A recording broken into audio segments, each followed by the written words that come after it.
The kingdom of heaven is like a king who prepared a wedding banquet for his son. He sent his servants to those who had been invited to the banquet to tell them to come. But they refused to come. Then he sent some more servants and said, "Tell those who have been invited that I have prepared my dinner. My oxen and fatted cattle have been butchered, and everything is ready. Come to the wedding banquet." But they paid no attention and went off, one to his fields, another to his business. The rest seized his servants, mistreated them, and killed them.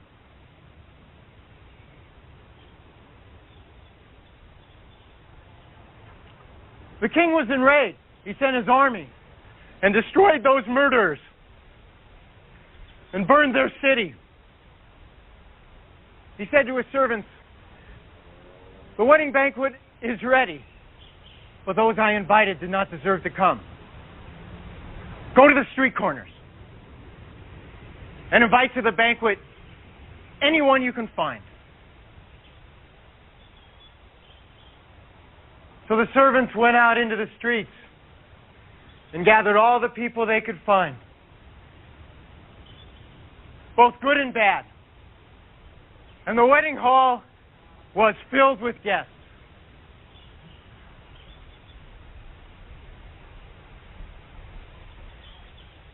But when the king came in to see the guests,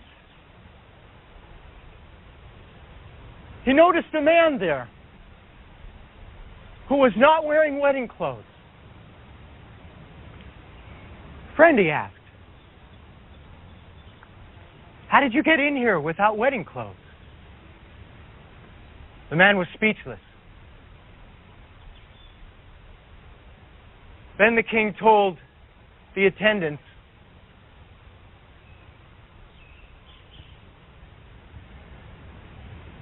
"Tie him hand and foot and throw him outside into the darkness, where there will be weeping and gnashing of teeth. For many are invited, but few are chosen."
My brethren, be strong in the Most High, and in the power of His might.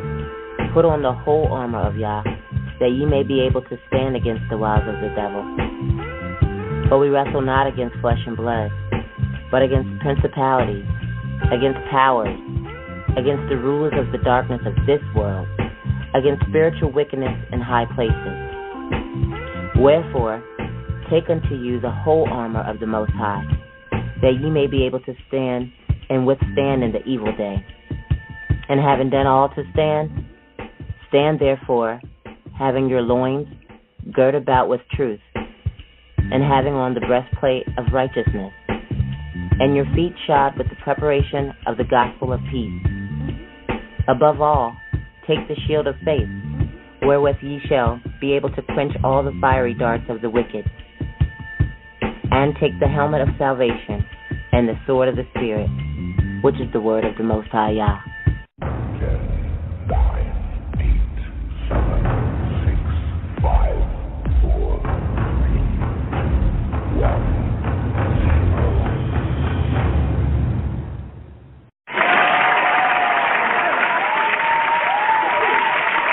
Shabbat Shalom to the set-apart family of the Most High Yah, and welcome to another Sword of the Spirit audio biblical teaching broadcast show. We are your hosts, the servants of Yah, and we want to greet you all in the name of our Master, Yahushua HaMashiach.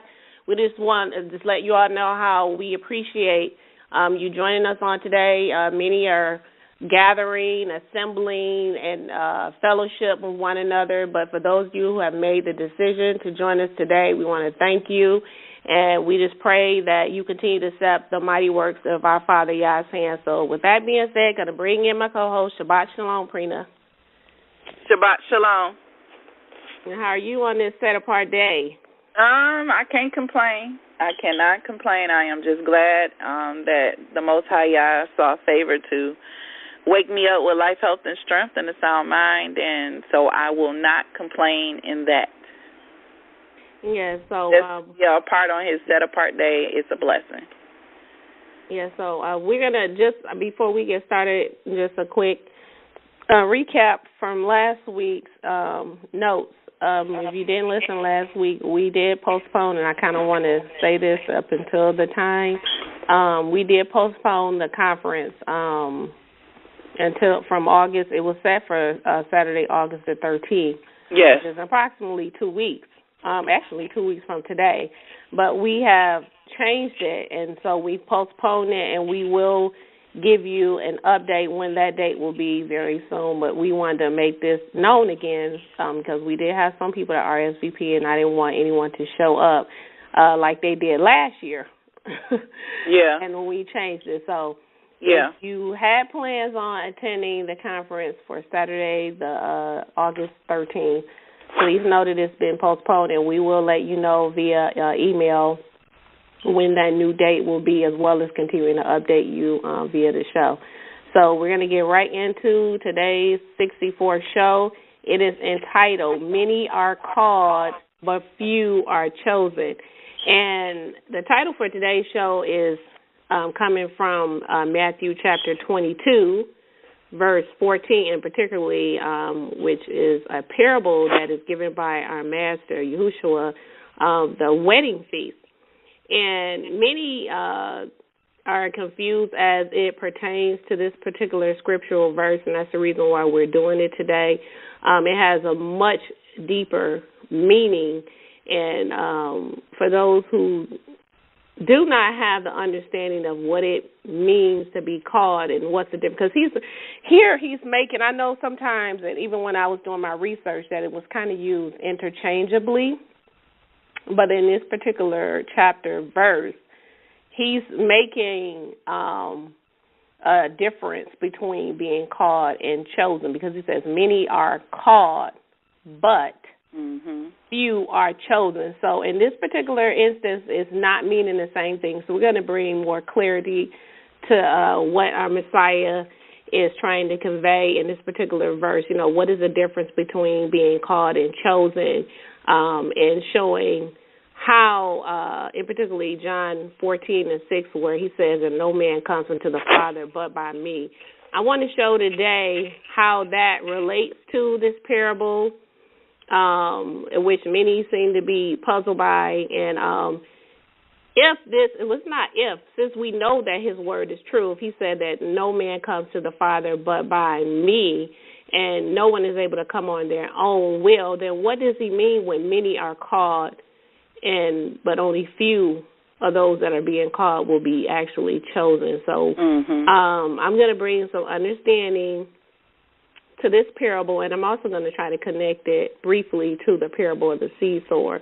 And so for our State of the Body panel discussion today, we are going to continue with our series of segmenting the 6 things that the Most High Yah hates. We've already covered pride, and what else we talked about? We talked about the spirit of envy. Spirit of envy and jealousy. That wasn't on there.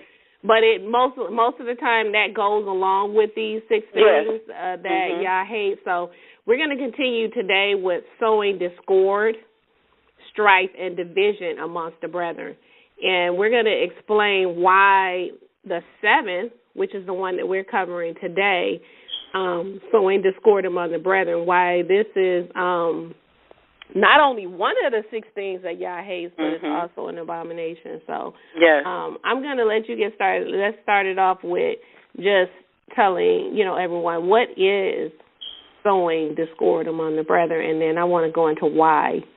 Okay. Well, according to Strong Concordance 4066, discord is contest, quarrel, brawling, contentious, and strife. And according to dictionary.com, it states that discord is a lack of concord, which is unity or peace or harmony, and it also between people. And it is also stated that it was strife, dispute, and war.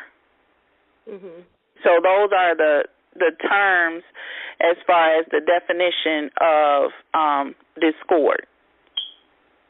Okay, so normally when one, and just kind of bringing it to an everyday example, when one is sowing discord among the brethren, this is particularly describing a person who goes about trying to cause division. And, they're trying to, in essence, they're troublemakers. Yeah. Okay, we all understand and we know what a troublemaker is. And so normally what someone does when they're trying to sow discord or disunity among the brethren, they're troublemakers, if they, I'm going to use an example because, I dealt with this past year, but, normally if they find something about you that they don't like, and they'll do whatever it is that they can to turn the rest of the body against you.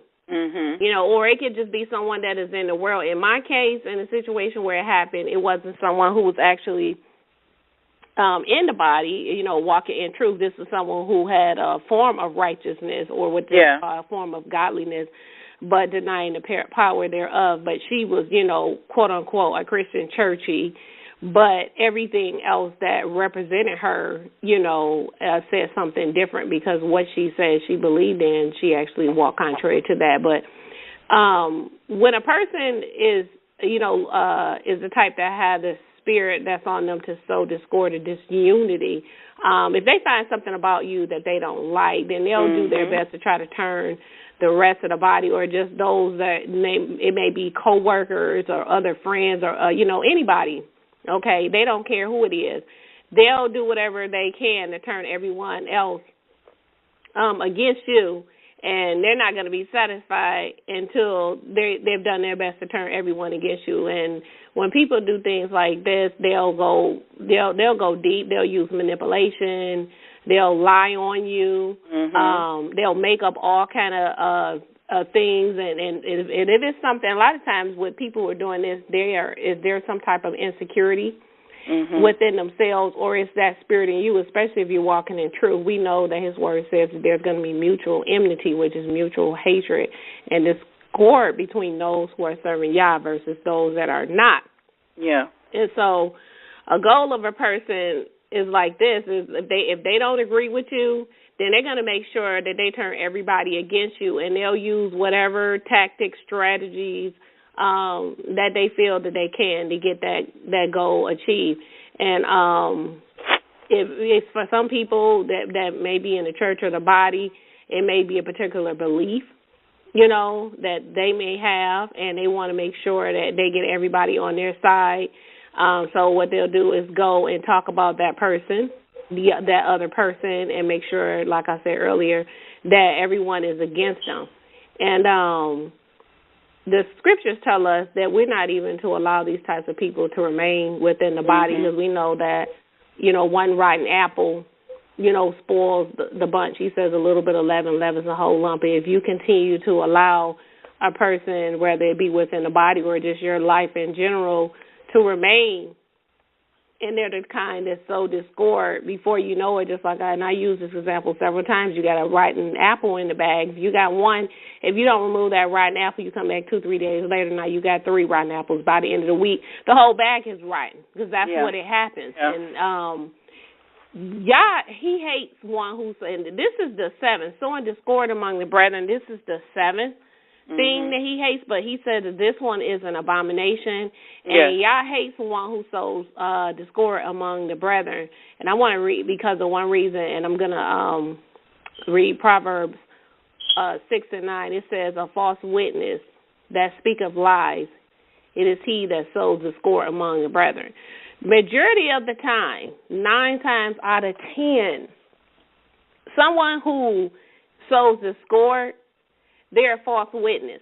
They go and join others to tell lies on you, and even if it's not a lie, if they may have, they're just like Satan.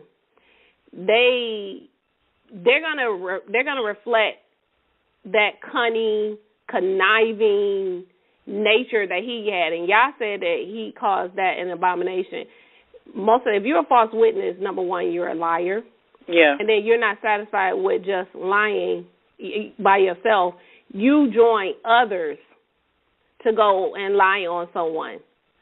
So now when you're doing that, now you breaking the 9th commandment. And then when when you do that, coveting comes into the place. Yeah. Because now you go on and join others to tell a lie on somebody, and now you covenant. Because why? Because this is something that you want so badly, to do. That's why this covenant comes in. It's something that you and it's a wrongful desire, but you want it so bad, and you want to turn everybody against this person so bad that you're willing to bear false witness against your neighbor or your brother or your sister to get it done. So you just like you hitting 3 birds with one stone. Yeah. And see, when a person is sowing discord and they're bearing false witness against their brethren, they may tell some truth, but they're not going to tell all of the truth. No. If they're going to leave out some things, so they can manipulate the mind of that believer and make them think something else or something more than what it really was. This way, they can change. The story may have went one way, but because they may leave out a particular part of the story or may add more to it, now they've made this to be something else. And then before you know it, now you have all these other people showing disdainment, not liking you and you have no idea where it's coming from, because you had someone who was working behind the scenes, sowing discord and disunity. And Revelations 21:8, Yah has told us, he says, the fearful, the unbelieving, the abominable, the murderers, the whoremongers, the sorcerers, the idolaters, and all liars will have their part in the lake of fire, which burneth with fire and brimstone, which is the second death. So if you are one that sows discord among the brethren, and we've already read in Proverbs 6 that this is something that he hates, and he said this is an abomination. Anything that's an abominable, he said, and the abominable in Revelation 21 is going to end up in the lake of fire. Not only are you abominable, a person who sows discord can also use their mouth while doing so to cause someone to be murdered. Because you go and say something and tell a lie or bear false witness on someone, you've caused discord. Now people arguing and fighting. Someone accidentally gets murdered based off of the things that came out of your mouth. Now you have murdered somebody. It doesn't matter if you physically took the gun or the knife or however that person died. Your mouth is the one that did it. Mm-hmm. Because it's when you're doing that, there's an evil desire, an evil coveting desire, and when you're sowing discord, that's also a part of witchcraft as well, because you're using manipulation and deceit, and that's a controlling spirit. Because you're trying to control the thoughts and the minds of everyone else and to turn them against. And that's the same thing that Satan does. And so this is the reason why sowing discord is one of the, he considers, Yah said it's an abomination, because it shows and reflects the very nature, the very cunning and conniving nature of Satan. And we know that Satan is the father of all lies. And when a person is doing that, 9 times out of 10, I have seen they got some kind of lie in there. Yeah. Or they have expanded on this so-called truth just so they can manipulate the situation and change the way that everyone else thinks about someone. Mhm. Mhm. And we also, Shaitan, we are warned not to let corrupt talking to come out of our mouths, but we are supposed to, build up and edify. For those that are hearing, we are not supposed to be running to cause discord among our brothers and sisters. No, can you hear me, Shaitan?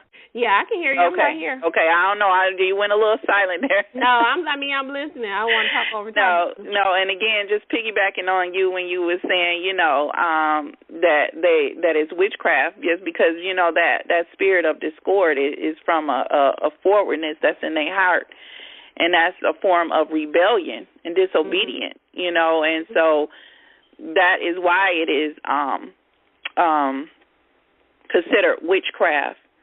But according to James 3:16, he said, "For where envy and strife is, there is confusion in every evil work." So we know that when you are sowing discord, you are presenting evil doings, and that, as you said, is nothing but the work of the flesh. As in Galatians 5:19 through 21 states. And as Shaitan said, nobody that sows discord will make it into the kingdom. And we know that Yah is not an author of confusion, but of peace. And that's why Yeshua said, "Blessed are the peacemaker, for they are the children of Yah." So if you have anyone in the midst of you that is sowing discord, the fruits that they bear, that they are not of Yah, because they are not bringing peace but bringing division. And we know that a house divided cannot stand. And the root. That's what he said. And how can yes, a house, divided cannot stand. And we are supposed to unite and be as one in one unity. And so a person that is a sower of discord, they have bitterness or anger or distrust or hatred within their hearts, because Proverbs 10:12 says, "Hatred stirs up strife, but love covers offenses." Mm-hmm. So, the root cause of most of the sowing discord begins with envy or hatred towards, our brother. And we know that according to Leviticus 19 and 17, hatred, when you hate your brother in your heart, that's a sin. And it is also considered murder. So we are to refrain from keeping company or those that are doing evil works. We are commanded to, to do that, and we are told to stay away from them and put the wicked away from us. And we not supposed to keep such company. And also, we are not to get in foolish questions and genealogies and contentions and strife. Israel love to do that. Yes, that's what we good for. We are because it don't profit anything. It's vain. And it doesn't profit anything, and all it does is continue to cause division among us. We see it all the time.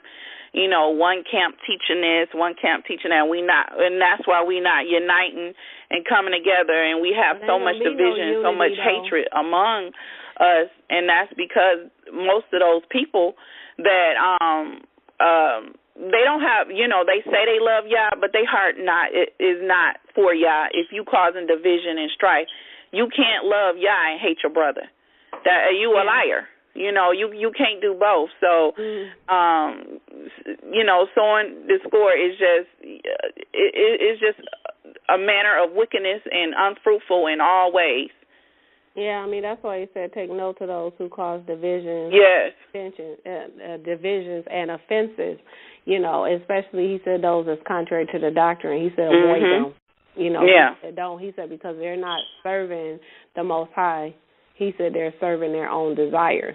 So they have their own agenda, basically. A person who's sowing discord among the brethren, they have their own division. And this is not to say because prophecy. Anytime prophecy is not for unity. Is he said I come to bring a sword. Right now we see the wheat and the tares are being separated. So there is going to be a time where we're seeing it now.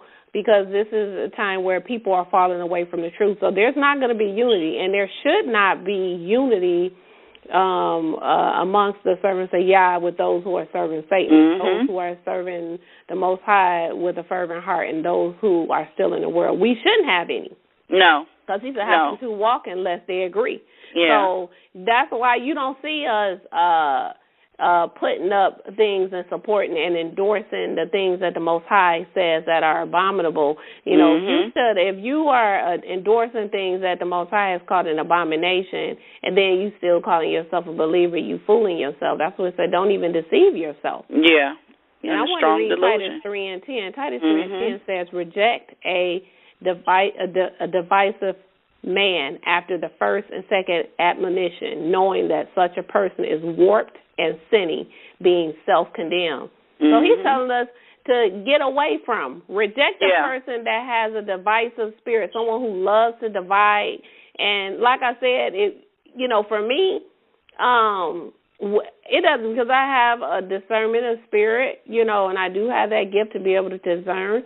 I can, right off the bat, I can pick it up, and I don't know if I'm going to be able to, how far this relationship with this person or friendship is going to go, just based off of the gift that he's given me. And this is not to say that, like I said, everyone is not going to unite. Yeah. It's just not going to happen. All of Israel, because everyone is Israel, all of Israel is not Israel. Everybody is not coming along, because they're going to have to pass under the rod. Yeah.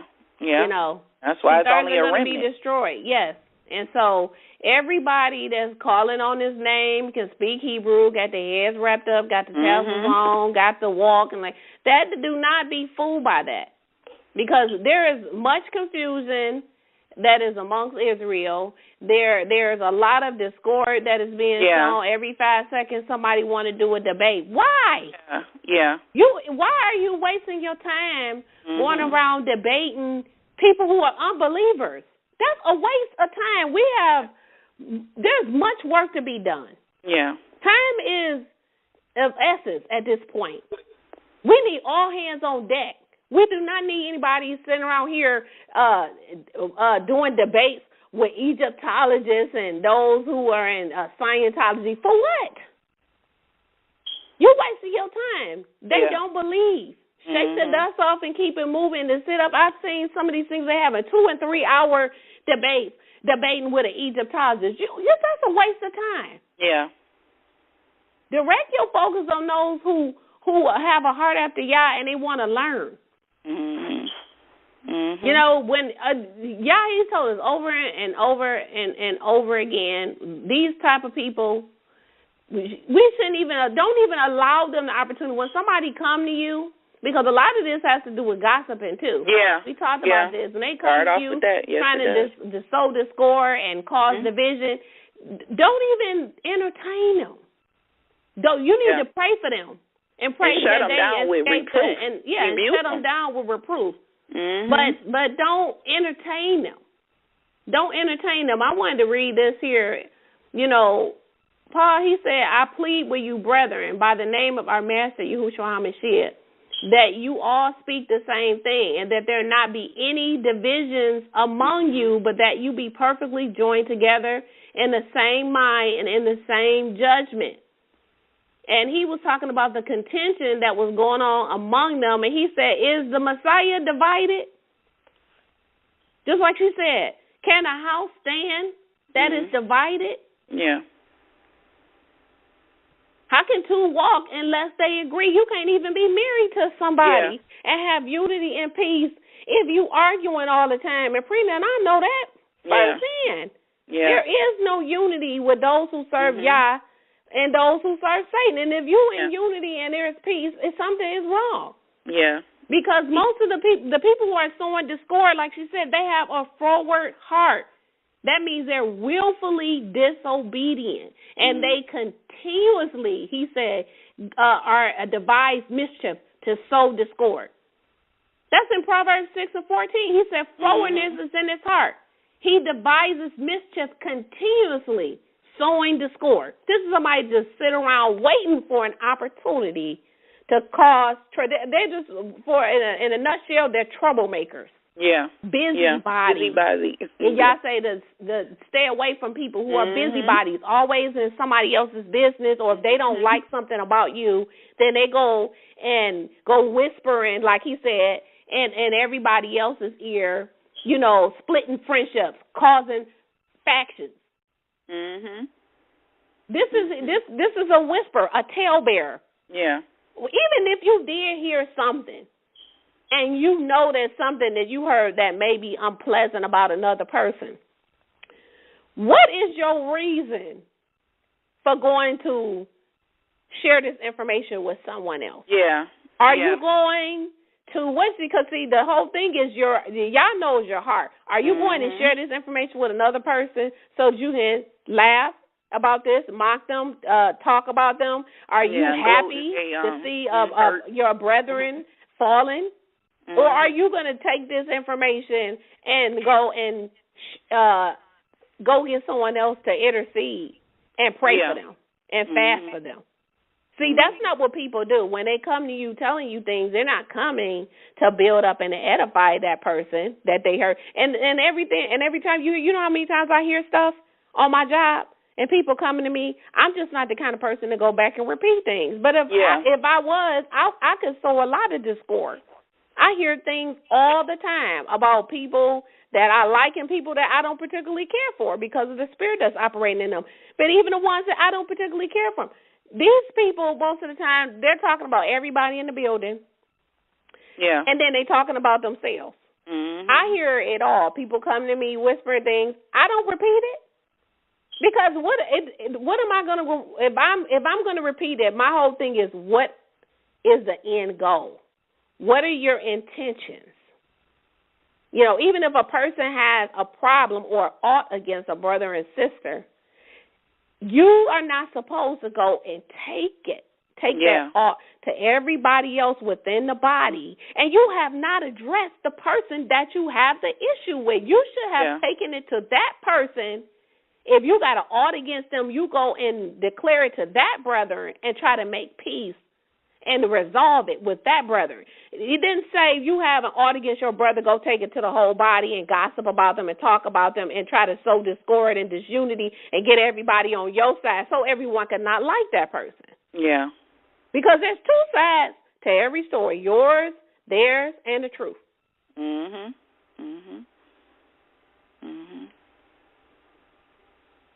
Yeah. Anything else you want to add? I just want to end with saying that, we know that discord is wicked in every way, and when it's approached to you, as Shaitan and I said before, shut it down. Don't entertain it, because it's not. How you die is how you stand before the Most High Yah. If you stand as a discorder, you're gonna suffer death. The second death in the lake of fire, brimstone, and it is time, over. And I just see so much in my dreams, and just so much grief in my heart that we need to get it right, because tomorrow is not promised, and you never know when your time is up. And if you are a discorder, or if you are doing the things that Yah hate, start inquiring, start examining your heart, get your life right, get your house in order, because you do not want to feel the wrath of the Most High Yah, the second death, because it's no turning back. It's eternal. No. And I'm just so tired of seeing, the wickedness and the discord and we say Black Lives Matter and we, pump try to seek unity, but we still tearing our brothers and sisters down, Yeah, and so it's time out for us to examine our hearts and to sincerely walk in righteousness. Those who say they love the Most High Yah, because time is short, and I could just feel the grief that's in my heart from just seeing our what our brothers and sisters are going through on the daily. And we getting ready to go through Jacob's trouble. You can't stand if you discord. Now how we gonna stand? When times get really rough. When Jacob's trouble really is on our heel. And it's just time out. Just stop playing church and get your life right and serve the Most High Yah with reverence and without hypocrisy. Hypocrisy, yes. Without hypocrisy. Yes. Because that's what's going on. Yes. Okay, so we're going to go ahead. Well, thank you, sis. I'm going to go ahead and get started with today's show. Our 64th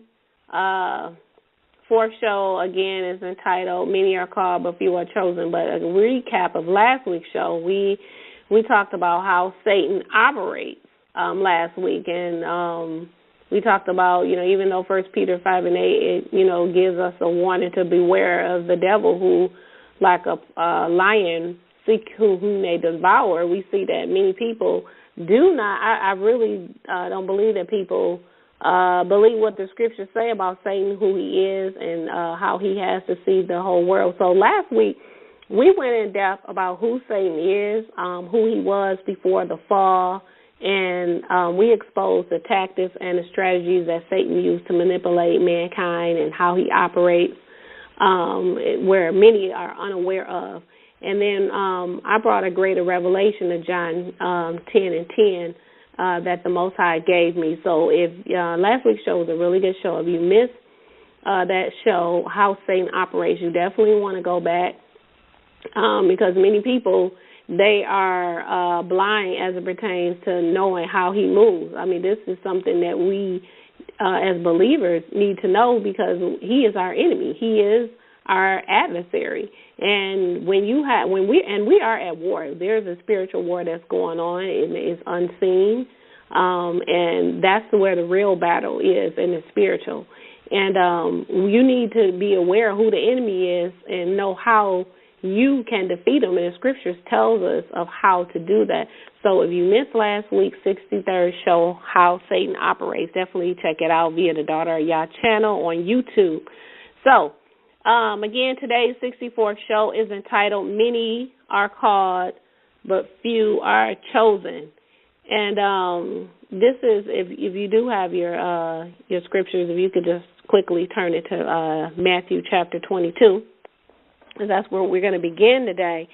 And what we're going to read is a parable of the wedding feast. And many...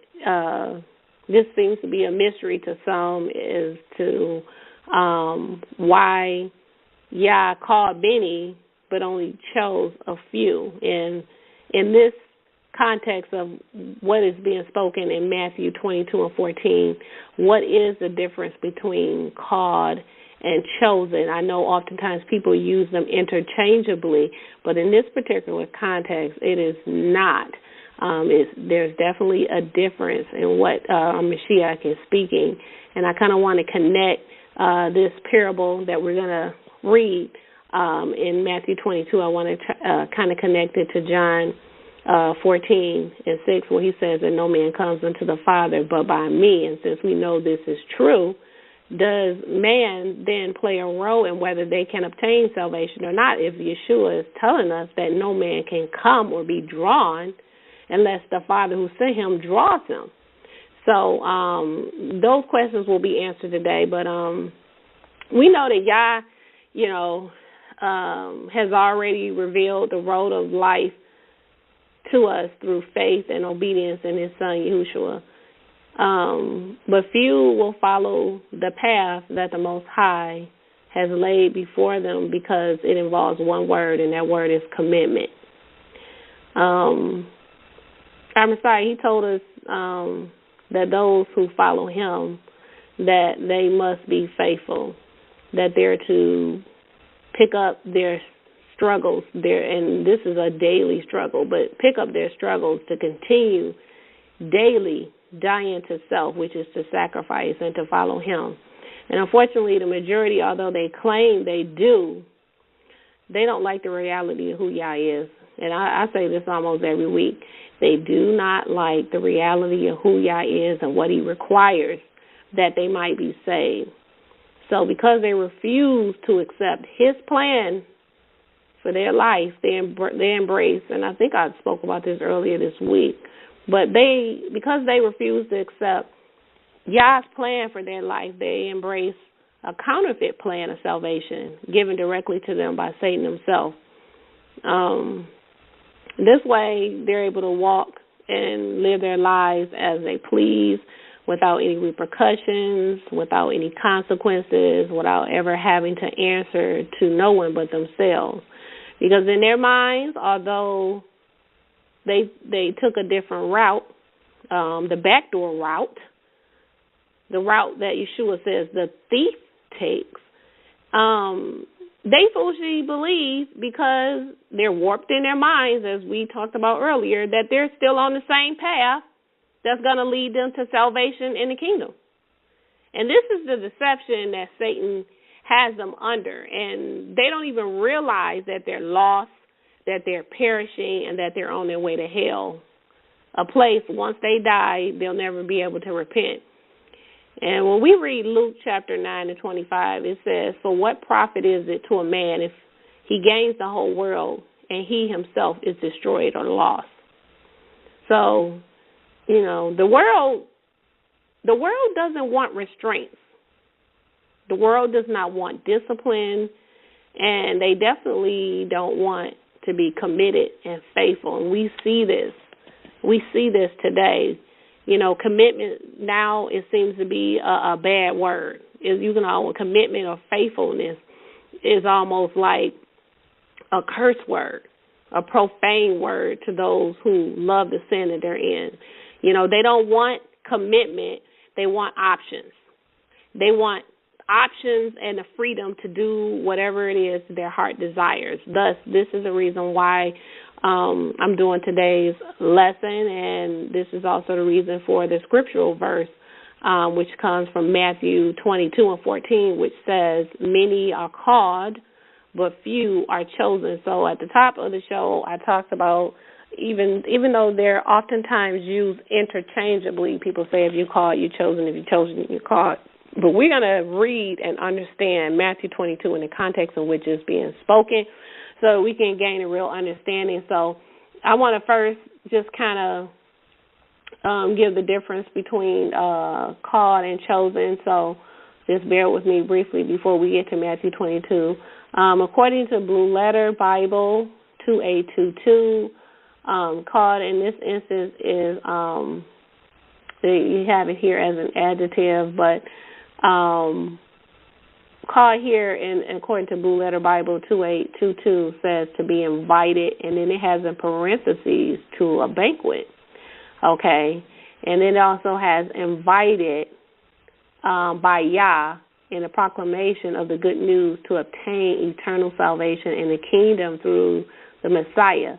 So the key word here, it says invited. So when it says here, well, many are called, but few are chosen, the context of which is being spoken of here is many are invited. Okay, many are invited. And then Strong Hebrew for called gives me 5626, which says departure. So when many are invited, many are called or invited to depart from the world and to come into the gift of eternal life and salvation through our Messiah. So, and when I looked up call in the Strong Hebrews 5626, it says departure. And then in thesaurus.com, 3 words that really stood out to me for call was signal, as in one being signaled or beckoned to come, and then also alarm, as in sounding the alarm for them to wake up. And then another word that stood out was a command that had been given. So when it says many are called, many are invited to depart from the ways of the world, many have been signaled, the alarm has been sounded off, and they have been commanded to come, but only a few are chosen. So let's go to chosen in the Blue Letter Bible 1588. To be chosen says to be picked out.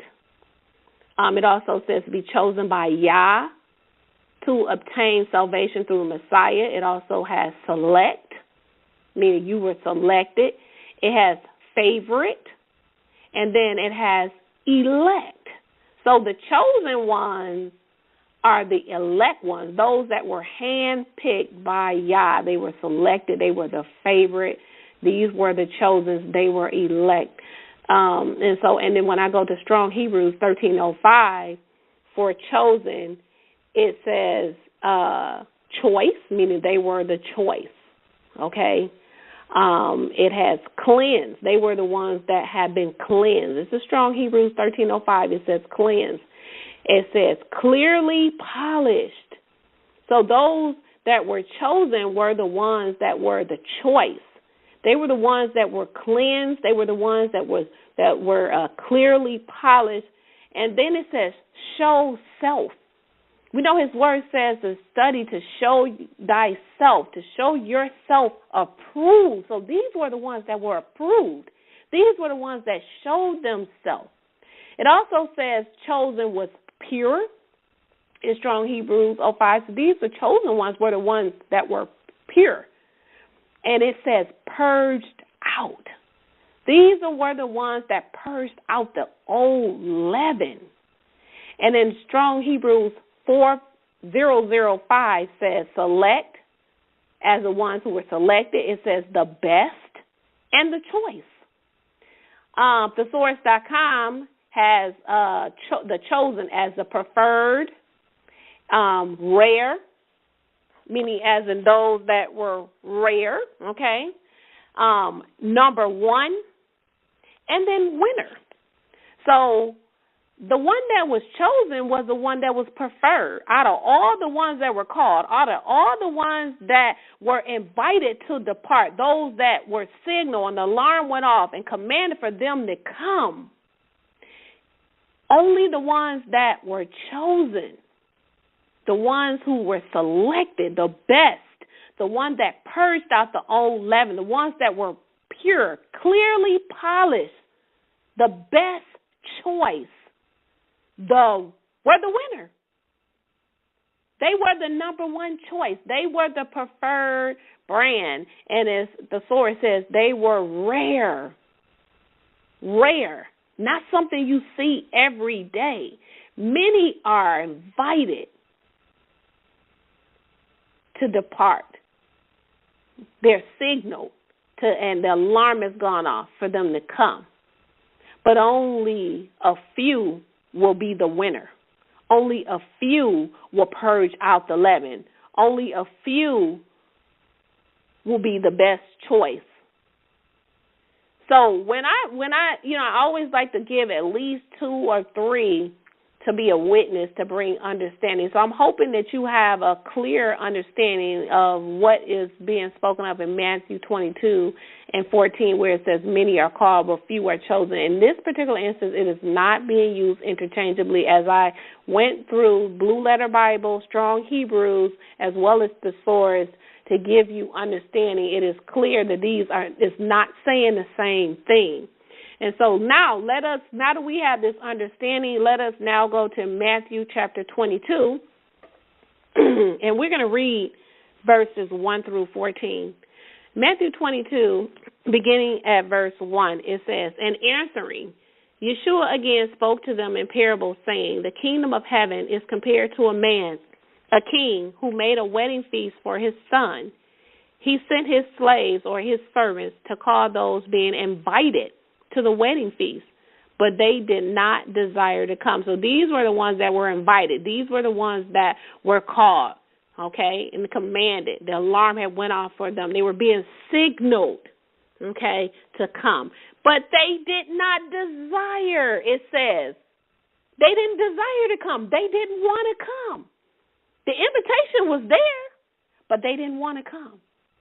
Verse 4, again, he sent other servants, saying, "Tell the ones invited, behold, I have prepared my supper, my oxen and the fatlings are killed, and all the things ready.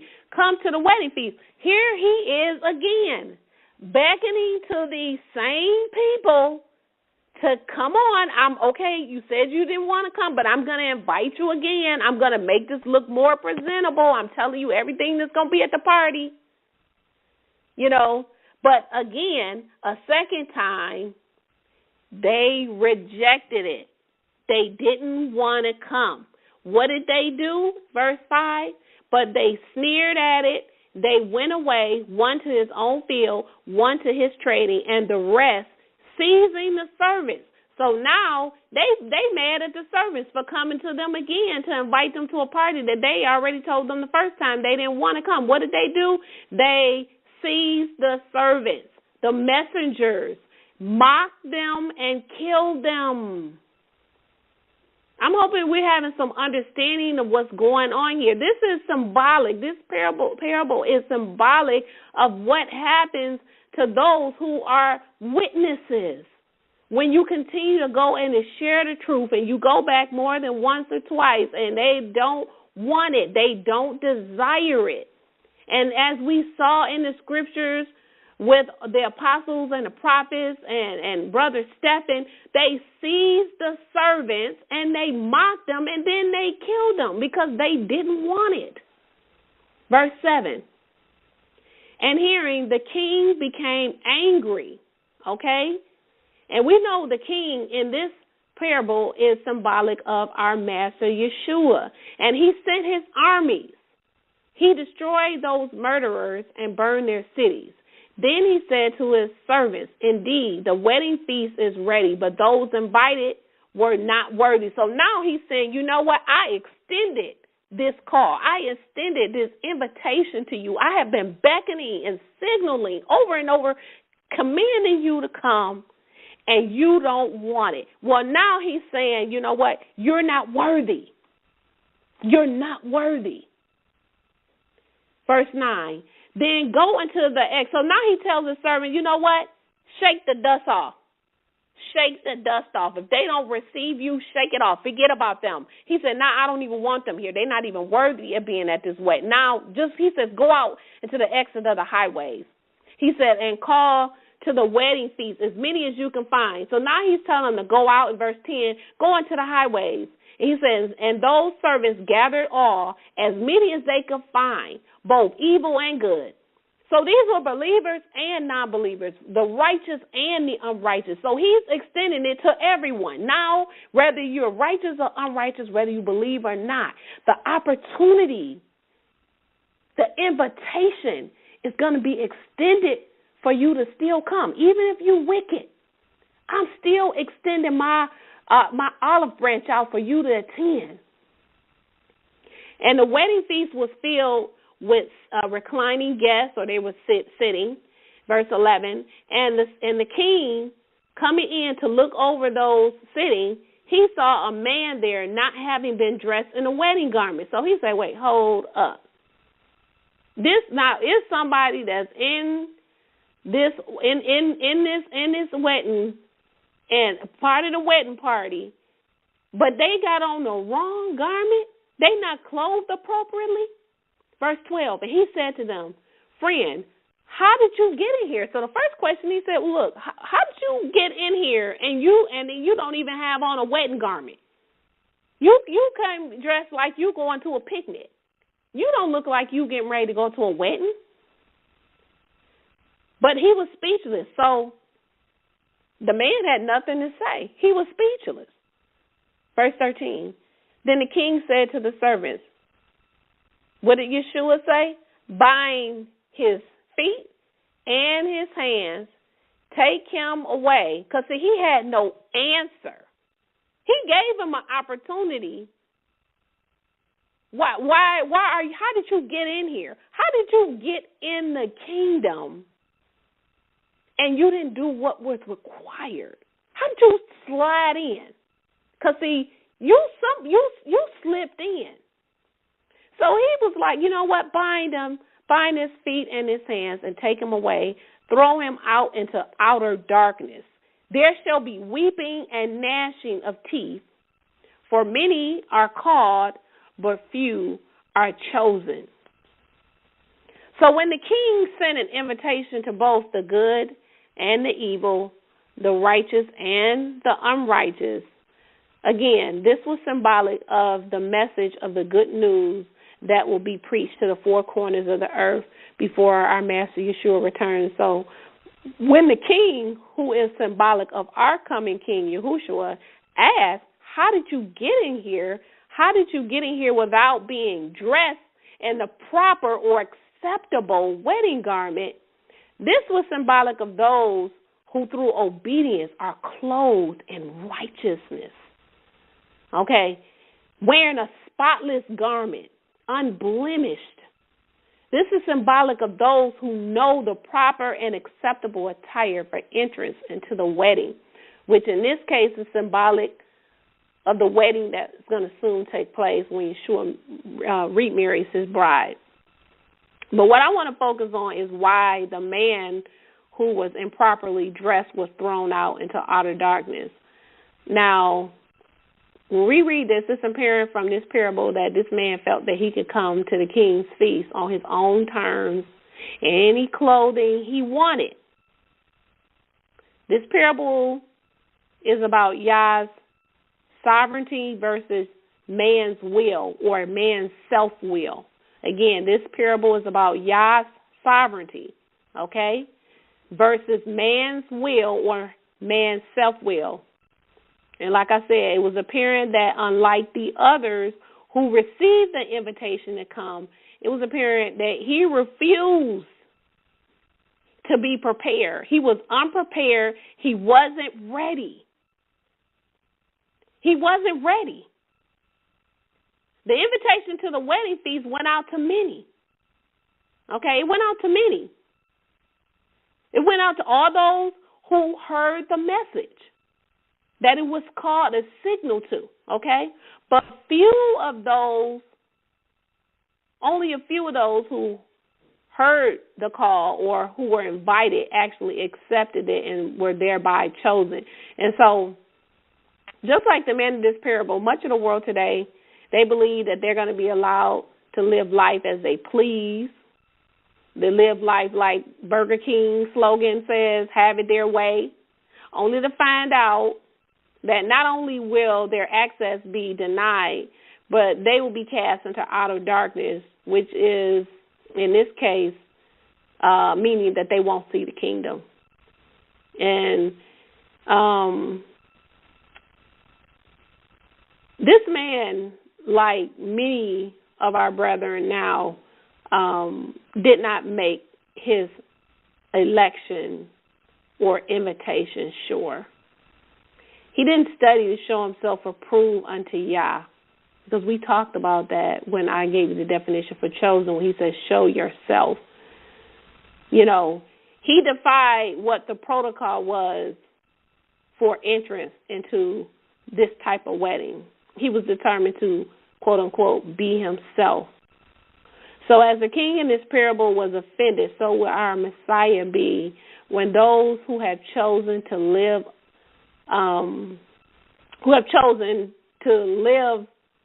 standards by their own merits of what is required to enter into the kingdom, and then still foolishly think that they're going to have right.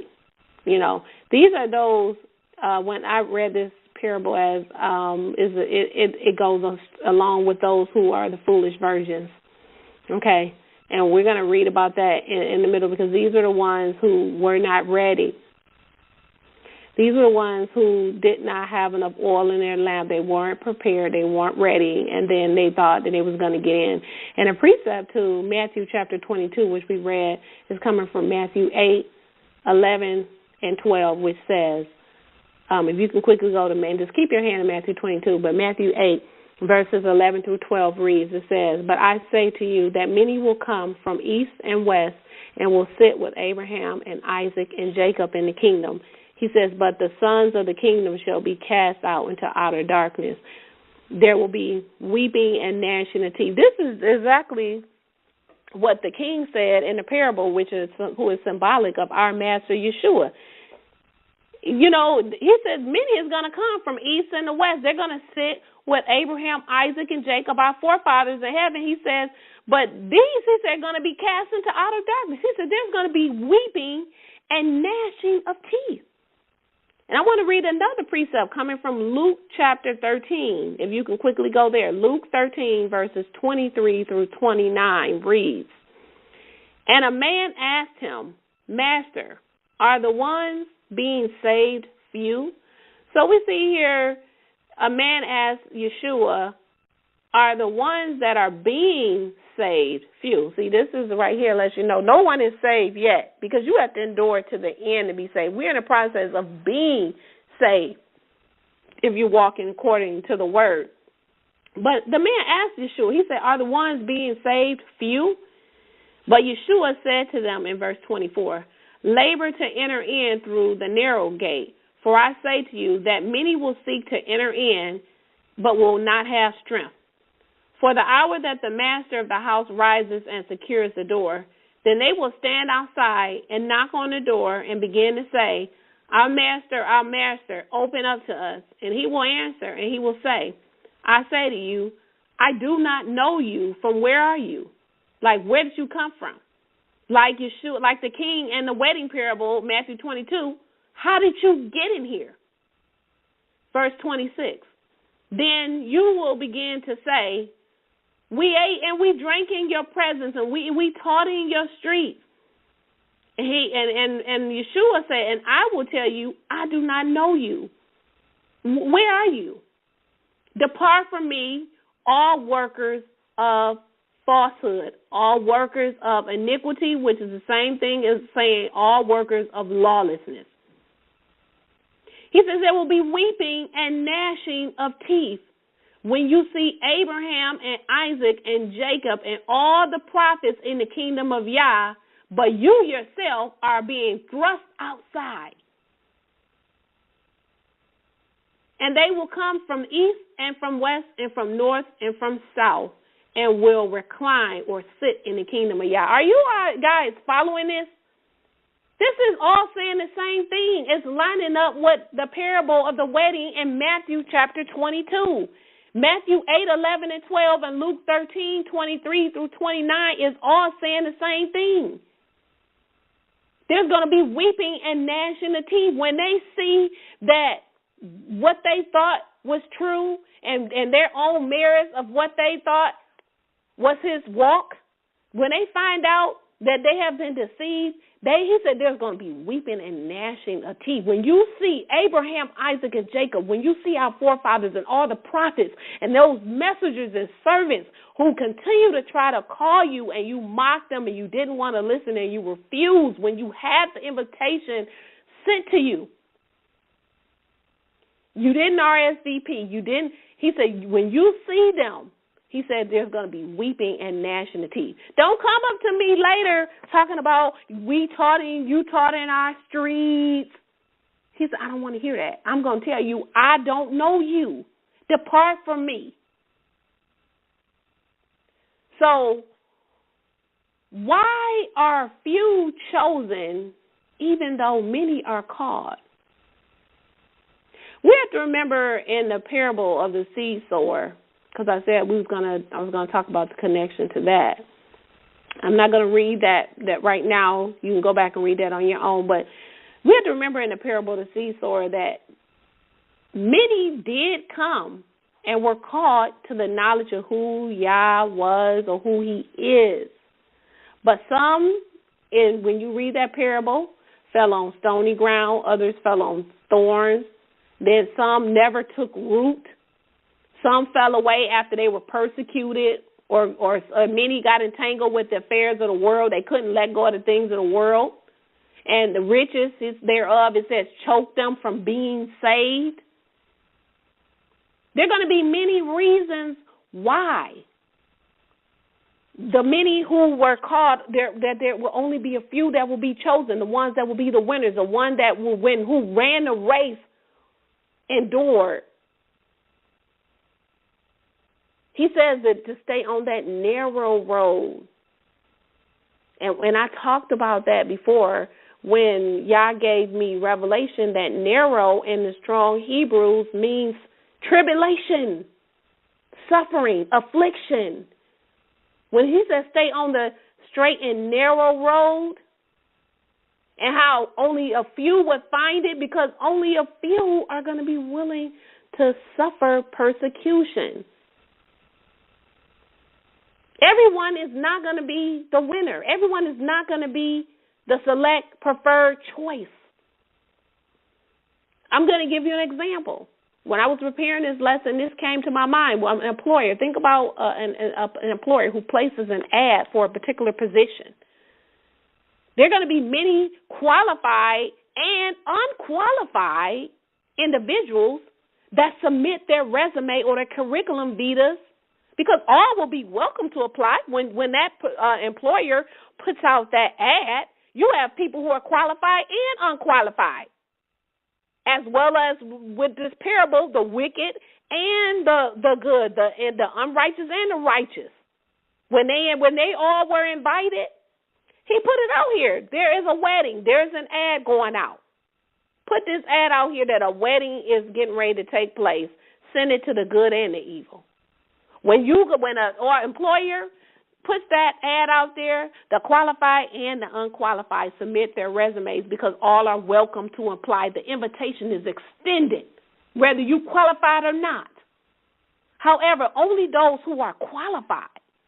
Because, see, that employer got to look through and shift through the resumes and see what your skills and your qualifications are, what you've done, and if you're worthy. They got to go through. But only those that are qualified and who are considered worthy are going to be invited to interview for the position. So everybody, even though the invitation was there for all to apply, the qualified and the unqualified, only those that are qualified and worthy are going to be called, depending on the number of positions that are available. Okay? Only a few out of all of those that for this position, only a few are going to be found worthy by that hiring manager to be offered that position. Only a few. We had many people. It was extended for the qualified and the unqualified, but then they had to narrow it down to those that were qualified. But only the one that they found worthy was actually chosen. I'm hoping that you're getting what I'm saying. So as it pertains to salvation, although many will be called, as Matthew 22:14 says, but only a few will be chosen. Only a few will make the cut. And we know the scriptures to attest to this, because it clearly states in Romans 9:27 and Romans 11:5 that only a remnant is going to be saved. But why is that? Disobedience and unwillingness to suffer persecution, as I just said, rejection of the truth, and unwillingness to endure to the end that they might be saved. The lukewarm, people who waste time procrastinating when Yah has given them something to do, and they're sitting on it like a duck, thinking that they got all the time in the world. Well, I'll do it later, or I'll get to that later, or I'll study later. And then they'll be the ones that miss the boat when the Messiah comes, because they're going to be like the foolish virgins, not ready, having no oil in their lamp. Many people are going to be unwilling to suffer, and many will love their life more than Yeshua. In Matthew 7, verses 13 and 14, it says, "Go in through the narrow gate, for wide is the gate, and broad is the way that leadeth to destruction, and many are the ones going in it. But narrow is the gate, and constricted is the way that leadeth to life, but there'll be few that find it." That's why it's only going to be a few that are going to be chosen out of the many that are called. Because the majority, as we're reading here in Matthew 7, 13 and 14, the majority are on the broad road. I told you in the Hebrew, narrow means tribulation and suffering and affliction. So my question is, do you have the heart and the discipline to stand against the grain, to work in the fields, and to stand no matter what? Yeshua told us, do not be weary or faint, because he is looking for soldiers who are laborers and who will be willing to be a vessel that can be used as a representative to spread this good news to all those who have an ear to hear this word. We know his word is life. It quickens and is able to save. But my question is, can you do it? Can you do it? I want to read precept in Revelation chapter 12 and 11. It says, "And they overcame him by the blood of the Lamb and by the word of the testimony, and they loved not their lives unto death." So who is this? These are the chosen. He says they overcame him. Who is him? They overcame Satan by the blood of the Lamb and by the word of their testimony. And it says that they loved not their lives unto death. They stayed on the narrow path. They suffer affliction. He says you must suffer much tribulation to enter into the kingdom. That's what narrow means, tribulation, suffering, affliction. Revelations 20, 4 through 6. It says, "Then I saw thrones, and seated on them were those to whom the authority to judge was committed. Also, I saw the souls of those who had been beheaded for the testimony of Yeshua and for the word of Yah, and those who had not worshipped the beast or his image, and had not received his marks in their foreheads or in their hands. They came to life and reigned with Messiah for 1,000 years. The rest of the dead did not come to life until the 1,000 years were ended, but this is the first resurrection. Blessed and set apart is the one who shares in the first resurrection. Over such, the second death has no power, but they shall be priests of Yah Yahushua, and they will reign with him for 1,000 years. Who are these? Who are the souls of those who were beheaded, who suffered affliction, who did not love their lives unto death? Many won't make it in because of disobedience. That's another one why it's only going to be a few. When we read Matthew chapter 7, and we talk about, if you can quickly go there, Matthew chapter 7, many are not going to make it. And the Messiah, he's telling them right here. Let's go to Matthew 7. Let's begin at verse 20. It says, "Then surely from their fruits you shall know them. It will not be that just everyone who says to me, Master, Master, will enter into the kingdom of heaven." So he said, just because you call out my name, that don't mean you getting in. Because he says, your master is who you obey. So just saying I'm your master doesn't mean anything if I don't see any fruit. He says, by their fruits you shall know them in verse 20. It will not be that just everyone who says to me, Master, Master, will enter into the kingdom of heaven, but the one who does the will of my Father in heaven. Many will say to me on that day, what day is that? This is the day of judgment. Many will say to me in that day, Master, Master, have we not prophesied in your name, and in your name cast out demons, and in your name done many works of powers? And then I will declare to them from everlasting, I never knew you. Depart from me, you who work lawlessness. Then everyone who hears these words from me and does them, I will compare him to a wise man who built his house on a rock. And when the rain came down and the flood came and the winds blew and fell against the house, but it did not fall, for it had been founded on the rock. And everyone who hears the words of mine and who does not do them, he will be compared to a foolish man. See, these people are the foolish virgins, because they hear the word, they had the invitation, they had the alarm, the calling, but they didn't take heed. He says they will be compared to a foolish man. This is the foolish virgin who built their house on sand. And then when the rain came down, the flood came, the winds blew and beat against the house, it fell. And great was the collapse of it. See, we don't have the luxury of time. We don't.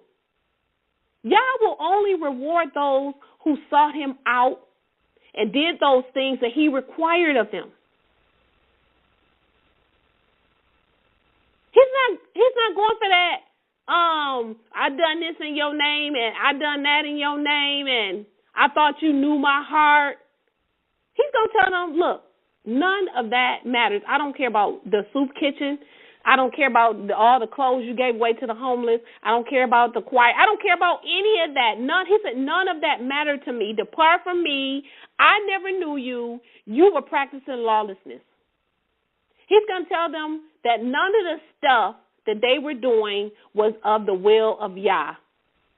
He's going to tell them, you never came to me to find out what I required, but rather based your salvation by the standards of the world and by what you thought was good enough. You based it on your heart. Yah told us don't even trust your heart because it's deceitful. Who can understand it? Who can know it? I want to read another parable in Luke chapter 14. If you could quickly go to Luke chapter 14, and I want to begin at verse 15. Luke 14 and 15. And one of those sitting with him, hearing these things, he said to him, blessed are those eating bread in the kingdom of Yah. But he said to them, a certain man made a great supper and invited many. And he sent his servant at the supper hour to say to those who had been invited, come, for now all is ready. And all with one mind began to beg off. The first said to him, well, I know you invited me, but I bought a field and I need to go out and see about it.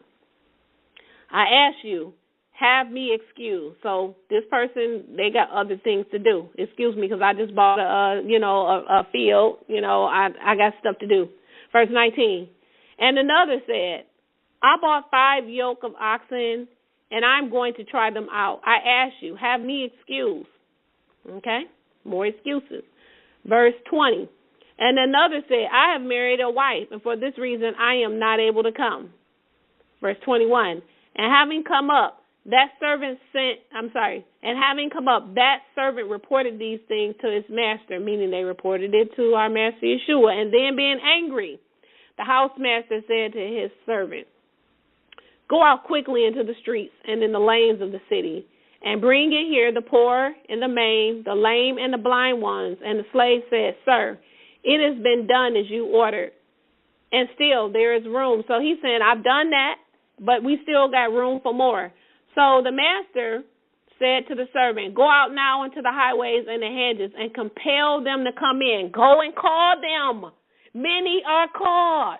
Go and call them. To be compelled is to be signaled. To be signaled is to be commanded, to be beckoned.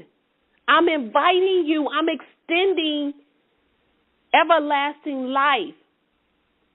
Come, so that my house may be filled. I'm going to go again to verse 24. For I say to you that not one of those men who had been invited shall taste of my supper. So he's saying, you know what, they didn't want it. Oh, he's saying I got a wife. Oh, I got oxen to take care of. Oh, I just bought a field. Okay, he's saying they not worthy. Anything that you cannot give up to follow me, you are not worthy. Anything you put before me, he said you ain't worthy of being in the kingdom. Verse 25. And great crowds came together to him. And turning, he said to them, if anyone comes to me and does not love me less than me, and does not love less than me, meaning if you love anything more than me, he said his father, his mother, his wife, his children, brothers, sisters, besides, he said even his own life. If you love your own life more than me, he says you cannot be my disciple. And whoever does not bear his torture stake and come after me, he cannot be my disciple. For who of you are desiring to build a tower that does not first sit down and count the cost? So if you're going to build something, he said, don't you sit down and you count the cost of what it's going to take to do this? He said, whether he has the things to finish or not. That having laid a foundation and not having strength to finish, all those seeing began to mock him, saying, this man began to build and he didn't have enough strength to finish. He says, or what king going to attack another king in war does not sit down, okay, and first take counsel whether he is able with 10,000 to meet those coming up upon him with 20,000. So if you're in a war, are you getting ready to enter into a war and you got 10,000 and you know 20,000 coming after you? You got to sit down and come up with a strategic plan. Oh, can I really pull this off? Verse 32. But if not, he being still far off, sending a delegation, he asked for peace. He's probably like, look, there's no way. You got 20,000, I got 10,000. I'm going to win. You know what? Let me try to extend an olive branch because I know that I can't do this on my own. So then every one of you who does not forsake all his possessions is not able to be my disciple. Salt is good, but if the salt becomes bland, what will it be for season? It is not fit for soil, nor for manure. He said, nor for manure, They throw it out.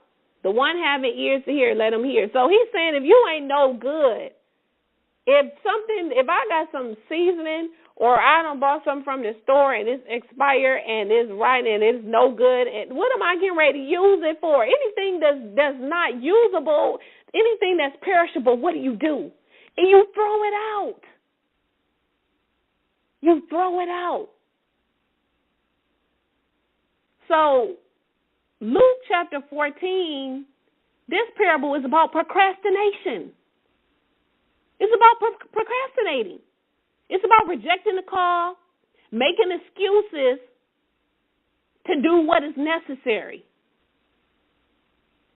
Satan will always keep you busy. He will, if he knows that that's going to be your downfall, your stumbling block, he will keep making sure you stay busy. He will keep making sure that he puts things in your path they're distractions.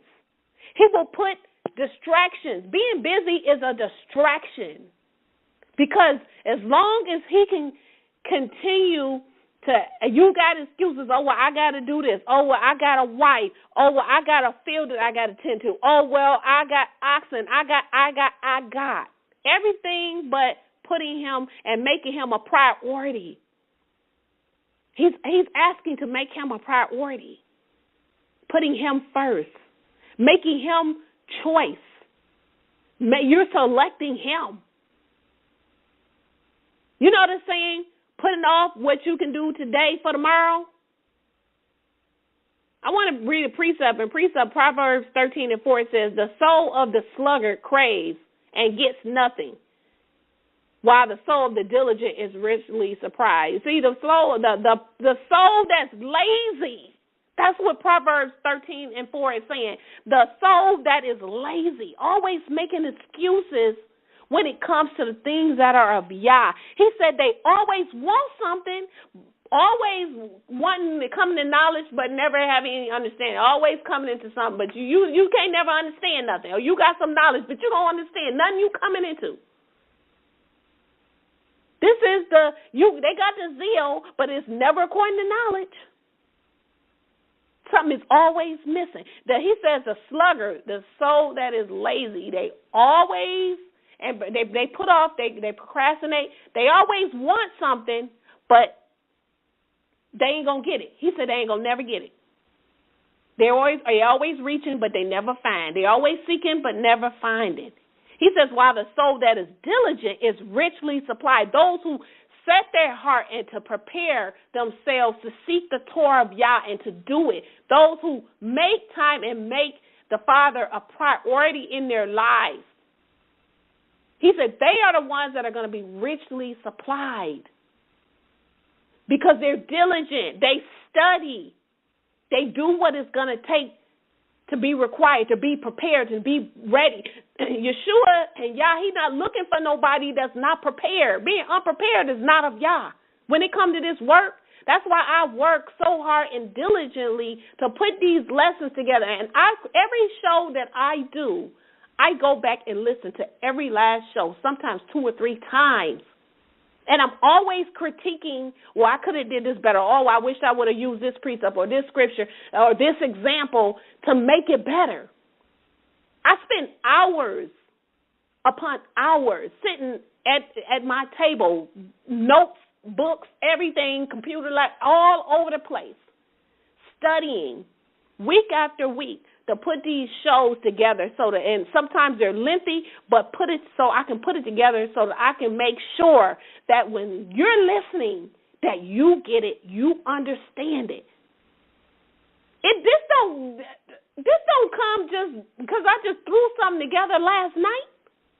When I have had things that were going on and I didn't feel like I came before you and I taught my best, no one had to tell me that I didn't do well because I know it myself.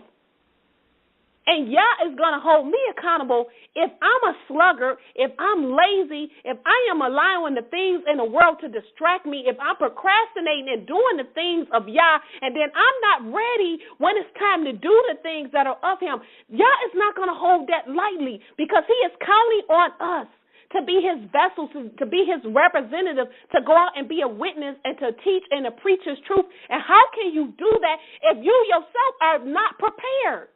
We got an enemy that has turned up. And he is prowling around seeking whom he may devour.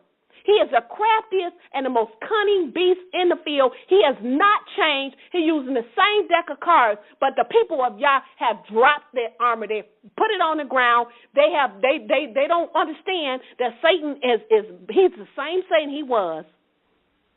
But we are not doing our job. Many of you know if this is you, then you know that I'm talking to you because this is not me. This is a set-apart spirit of Yah that's speaking through me. This is totally off topic from what my notes that's sitting in front of me. It is time for us to get our houses in order, and Yah needs to be able to use you. He needs for you to be on fire for Him, not just reading a couple of scriptures every now and then. He needs to know that you're going hard like you go hard for everything else. We would go hard for our family. We would go hard for our children. We would go hard for our jobs. But then when it comes to the things of Yah, we get lazy. Why is that? Do you think Yah is pleased with that? Do you think that He does not know that? Many of you have not come into the full completeness of who He has called you to be because you have dropped the ball, because you don't study to show yourself approved. This is the set-apart spirit speaking right now. This is not me. We cannot continue to put off the things of Yah and then not be ready and be prepared. We got souls out there that are on their way to the lake, and we need to be able, when all of this get ready to go down, because it's coming, how we going to be able to witness and have the truth in us, and we cannot explain the word of Yah because we don't know what it says for ourselves? We got to get ready and be ready and be about the things of Yah. As much time as we spend watching TV, going out and doing everything else, how much time do you actually dedicate to doing the things of Yah so that you can be used as a vessel?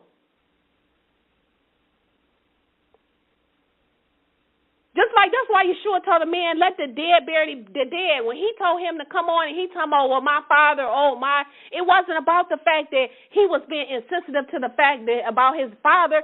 Yeshua sensed the spirit of procrastination.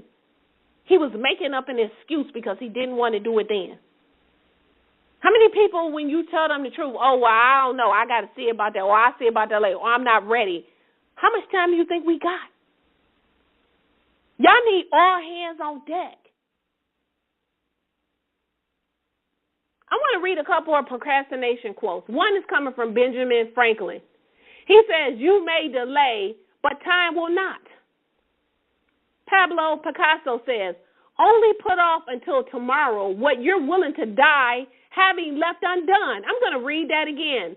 Pablo Picasso says, only put off until tomorrow what you are willing to die having left undone. Meaning, are you willing, how long are you going to continue to put off the things, Yah? If you die today, are there things that Yah has been calling for you to do and to telling you to do, or people he's been telling you to remove from his life? Has he been inviting you and calling you and beckoning you and alarming you to do certain things and you haven't done it? Are you willing to continue to put those things off tomorrow? If you die tonight, are you happy with leaving that undone? Will he look at you as being lukewarm?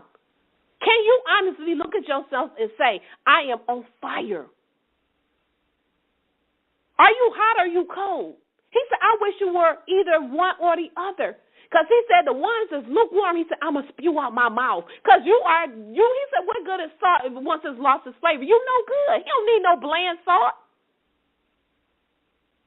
Charles Dickens says, procrastination is the thief of time.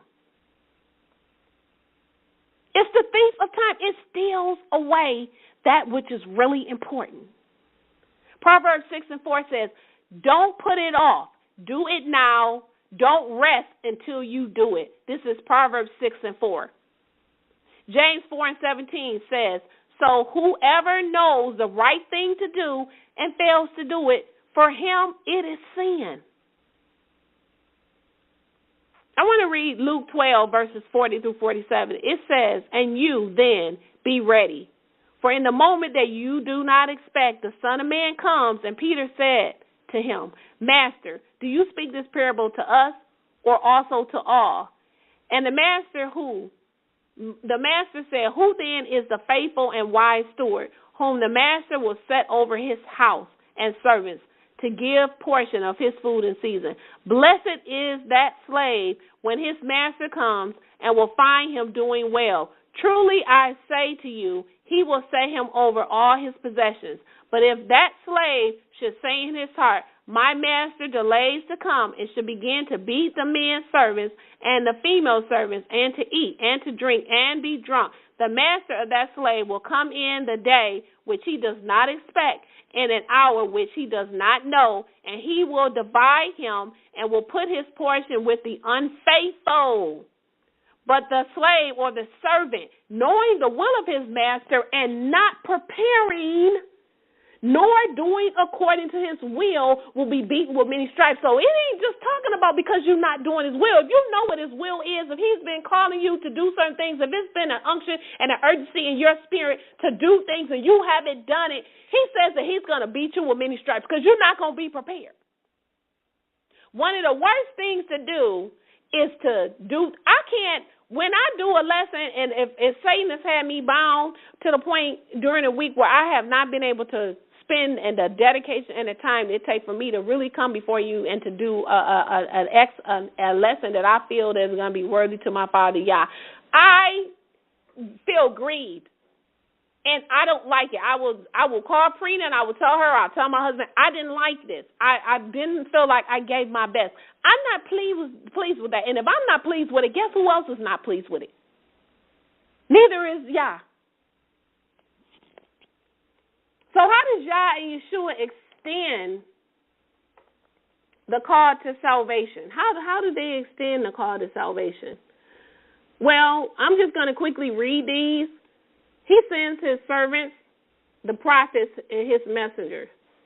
Okay? Sometimes, like for me, when Yah is calling me to do certain things or he wants to send me a message, his set apart spirit will just put it in my heart or my mind for me to read certain things. Then when I read, I will be given a certain message. But most of the time, he speaks through his chosen vessels, those that he has called, his prophets, his servants, his messengers to send. I'm just quickly going to read these because I'm almost done.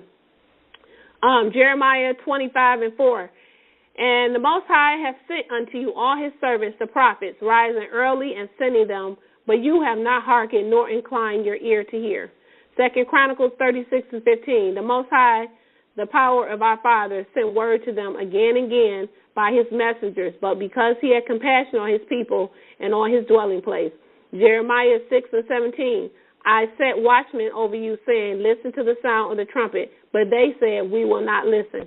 Jeremiah 7:25. Since the day that your fathers came out of the land of Egypt until this day, I have sent you all my servants, the prophets, daily rising early and sending them. Jeremiah 26:5.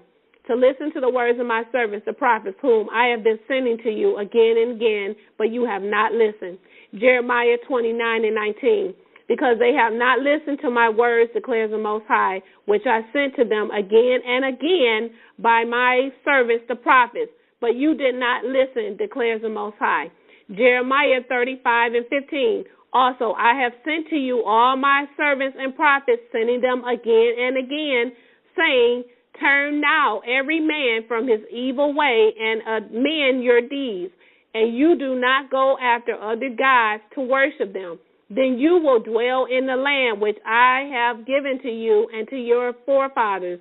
But you have not inclined your ear or listened to me. And the last one, Jeremiah 44:4, it says, yet I send you all my servants, the prophets, again and again, saying, oh, do not do this abominable thing which I hate. So you see, I done read about 9 or 10 different scriptures all saying the same thing, how Yah he calls you and he sends his messengers, his servants, the prophets, to warn you over and over and over and over again. And each time he says they would not listen. I've been calling you. I've been beckoning you. I've been inviting you over and over, just like the king did in the parable of Matthew 22. But you mocked me. You laughed. You didn't incline your ear. You didn't want to listen. So when a person rejects Yah and Yah's truth, and when you hear, especially when you hear a person tell me you can't judge me, that's code for I want to remain a sinner. Leave me alone because I'm a sinner. I'm loving the skin that I'm in, as the world say. When we read John 12:48, it says, there is a judge for the one who rejects me and does not receive my words. The words that I have spoken will judge him on that day. So even if they reject you, just know that that same word that was sent to them, that same good news that could have saved them, is going to be the same one that's going to damn and condemn them on the day of judgment. And so what did Yeshua say?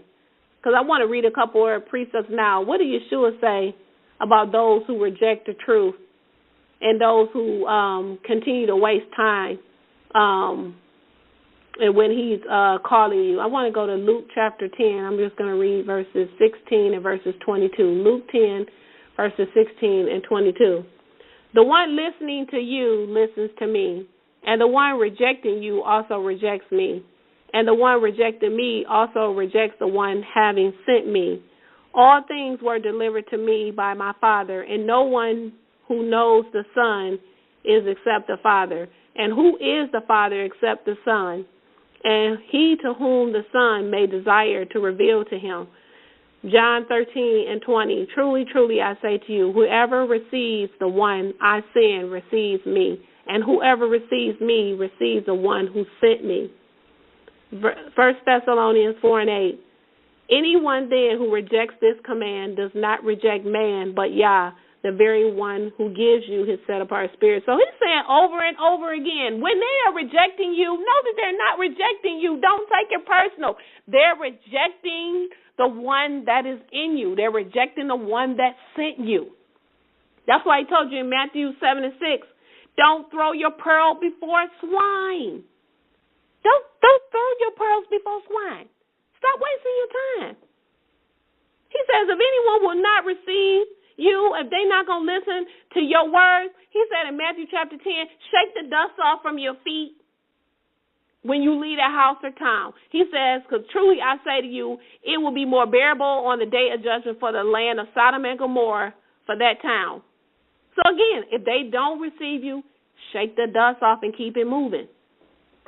And so the vast majority of people who claim that they believe in Yah and that they're serious about their salvation, all they're doing is playing a bunch of religious games. They're doing nothing but playing church.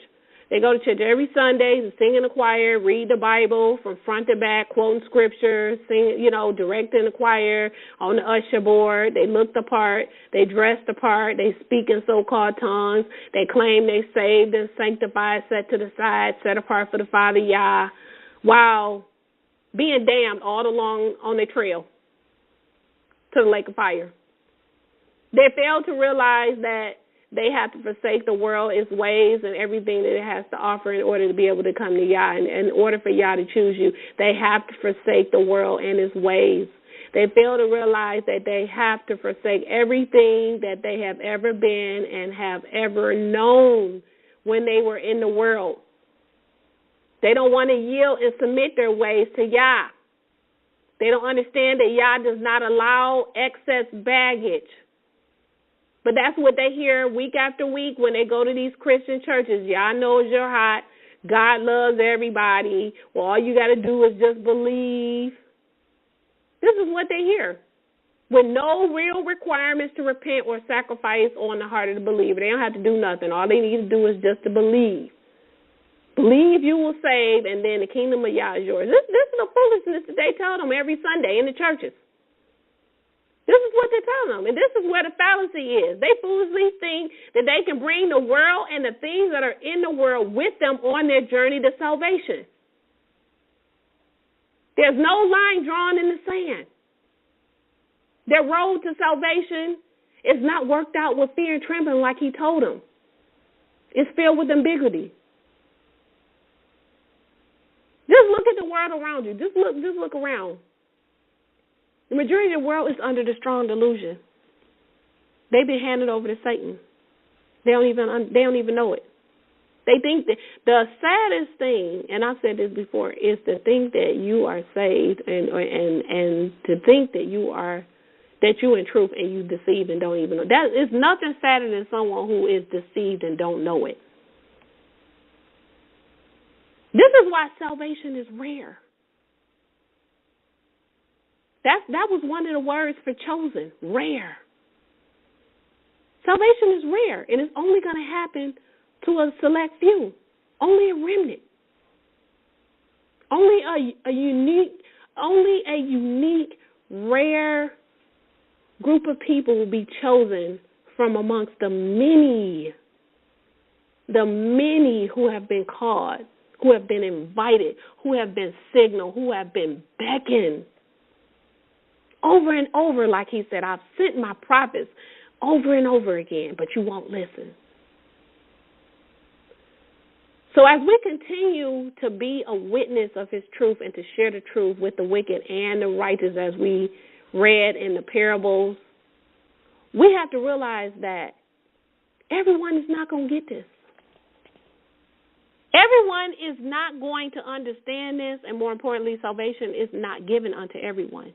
That's why our Messiah told the disciples that walk with him, he told them over and over, he says, unto you it has been given to understand the mysteries of the kingdom. He says, but unto them it has not.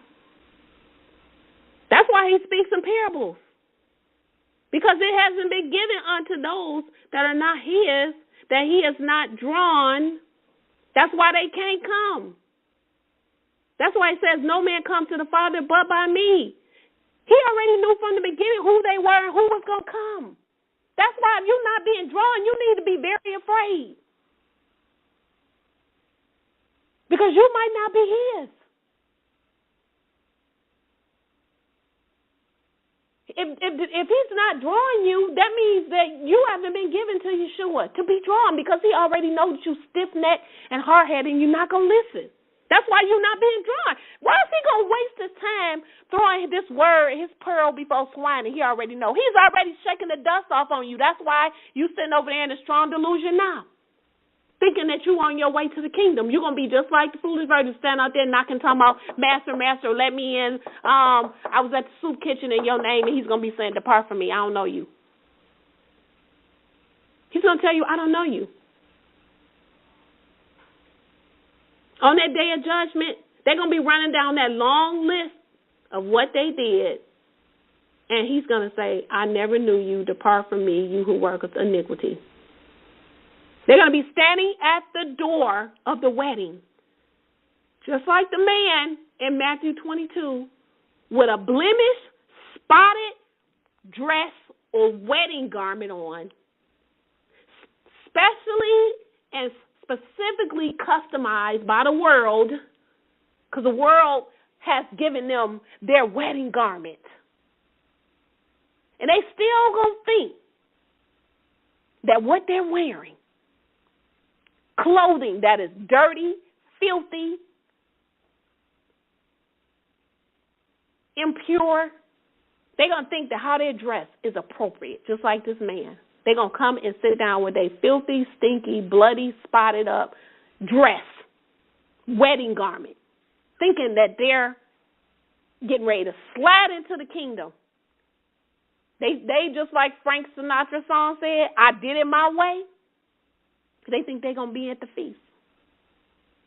But just as the king in the parable had the man removed and binded to be thrown into outer darkness, so shall it be for those tares when Yeshua has gathered them, when he's called his cherubs, his angels, to gather them and to bind them to be thrown in the lake of fire. Sadly, never having the opportunity to repent, because he's called them over and over. He's invited them over and over. They had excuses. They were procrastinators. They didn't want to do it. So stop worrying about who doesn't get it, because you're carrying dead weight on yourself. You're carrying dead weight on yourself from those who could care less, who do not even consider their ways. They're not even considering that they're on their way to the lake. They're going to be just like the ones in Noah's days, partying, giving in marriage, having a good old time when the flood comes, and they'll be taken away. So stop burning your fuel trying to talk to these same people, because you're dealing with a person whose conscience is serious. You're dealing with a person that does not want Yah.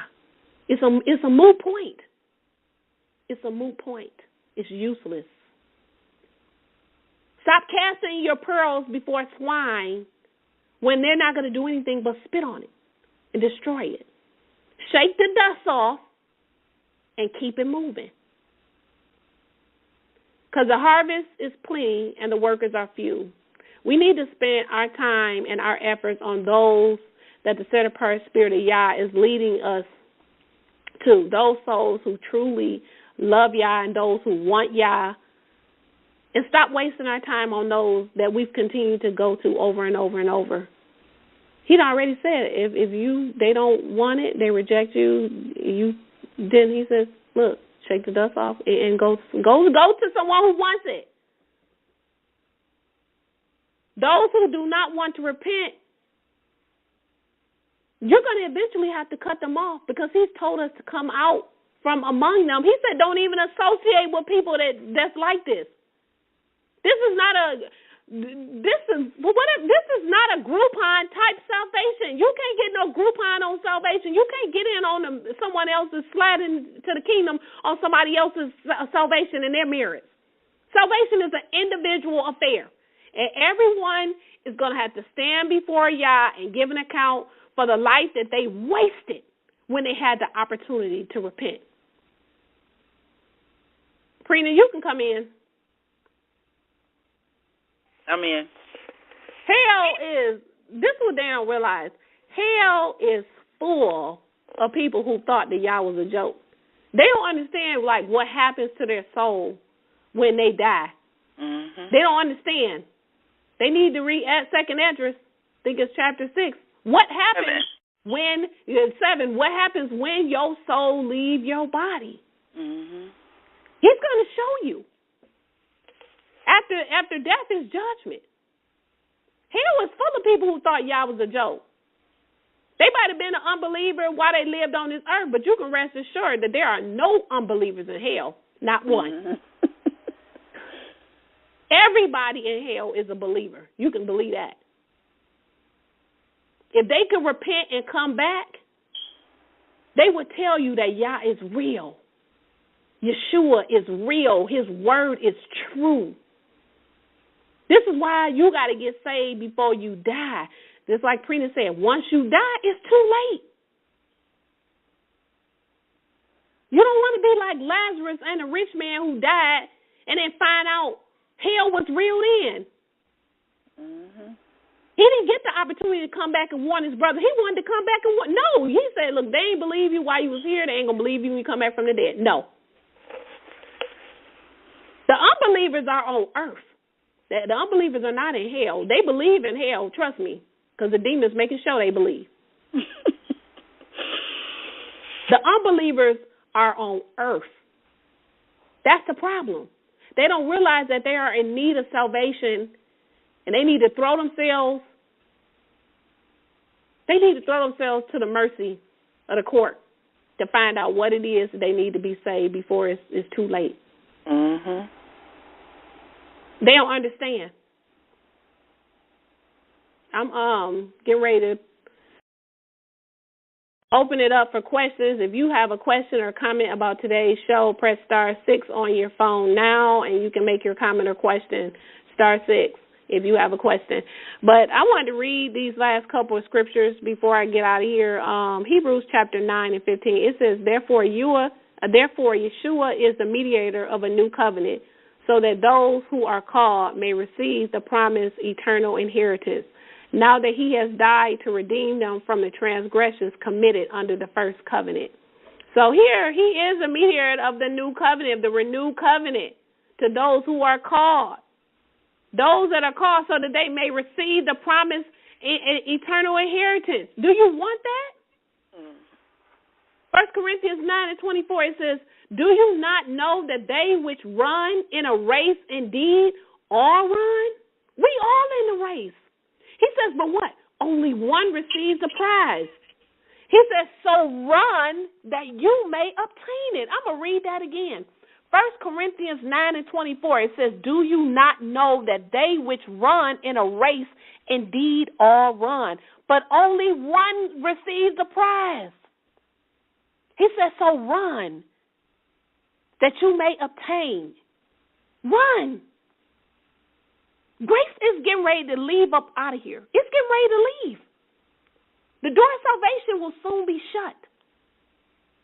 The voice that is now calling you will soon be silent. The hour of opportunity has been passed. It's time for you to repent, because the kingdom of Yah is near.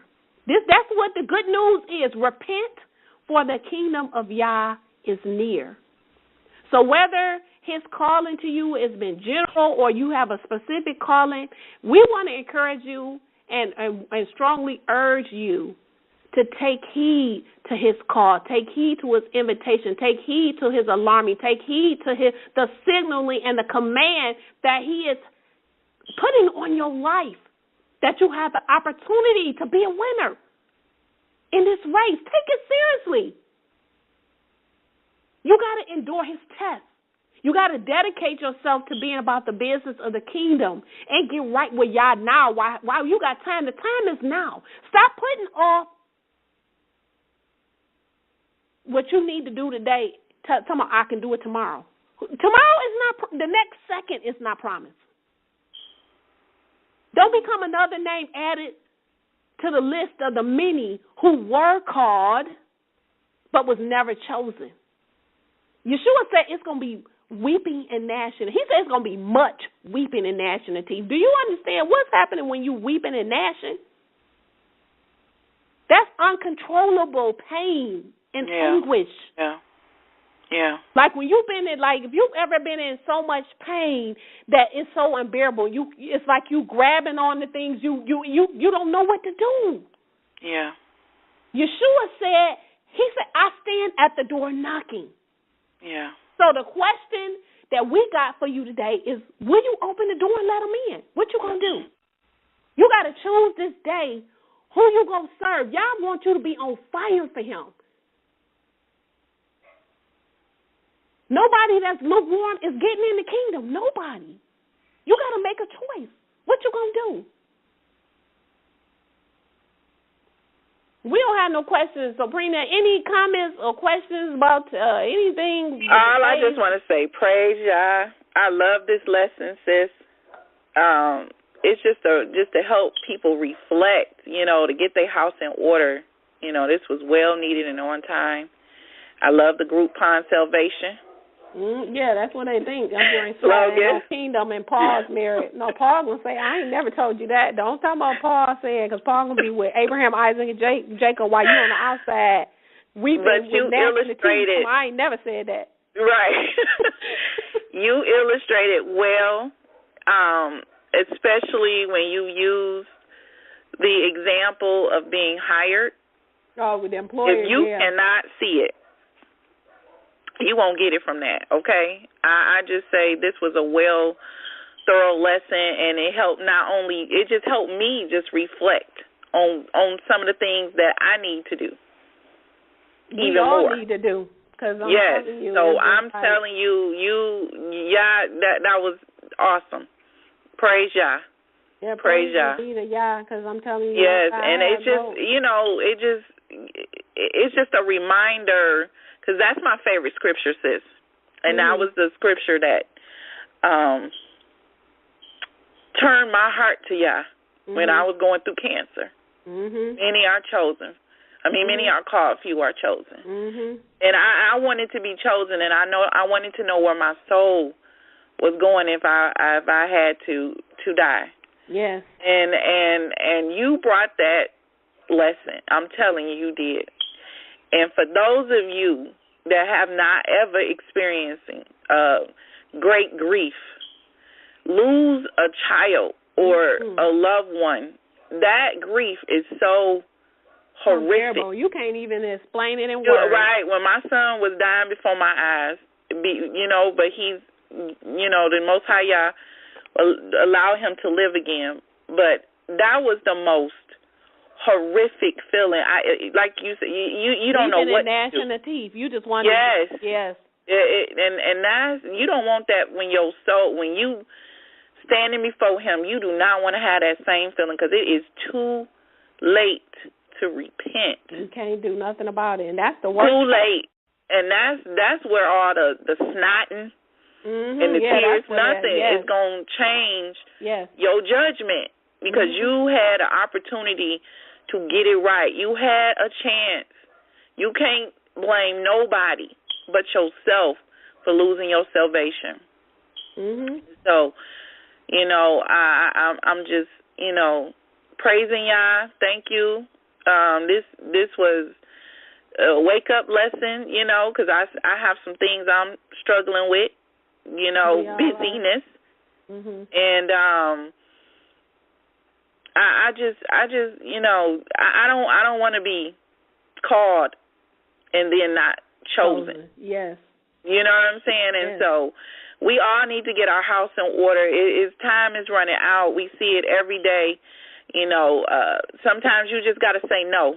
If your plate is full, and that's what I've been learning to say, if I can't do it, and or if it's something that's going to draw me away, you have to learn how to just say, you know what, I can't do it right now. Yeah. Especially if it's not urgent. Yeah. I'm not saying don't help busy. people. He will always, if he's yes, because he had me. You know my life story. Okay. Yeah, as long as he had me busy with that. my family. Okay. Yeah, as long as he realizes that that's the thing that's going to keep you, then he'll continue to, and it'll be situations that will be created. And a lot of times those people won't even know that they're a part of it, and it's not that they're intentionally doing it, but Satan will keep using that which is working. If he feel like this distraction is working and this is keeping her from coming into the fullness of who Yah, because, we're supposed to grow and we're supposed to get better, and become stronger in this word. And that's why many people are still on milk, and they still have not come into the completeness of who Yah has taught them, because Satan got them bound with distractions. Being busy is not a good thing unless you're being busy with the business of Yah. Yeah. I mean, yes, we have things in life, and you have had some challenges, and, we talk about this. Oh, yeah, here, but when I'm saying sometimes when you have to recognize when busyness is busyness, and when it's a need. Busyness and then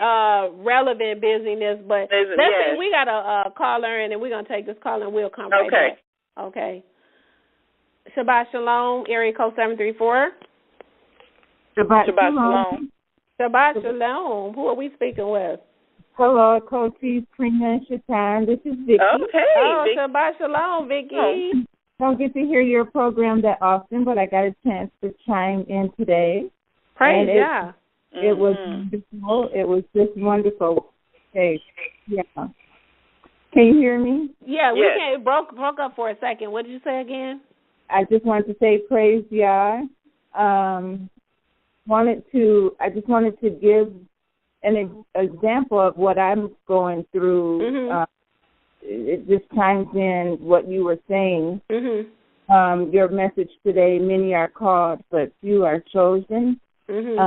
8 years ago, I was called, me and my husband both. We were both called. And the truth was so real for me.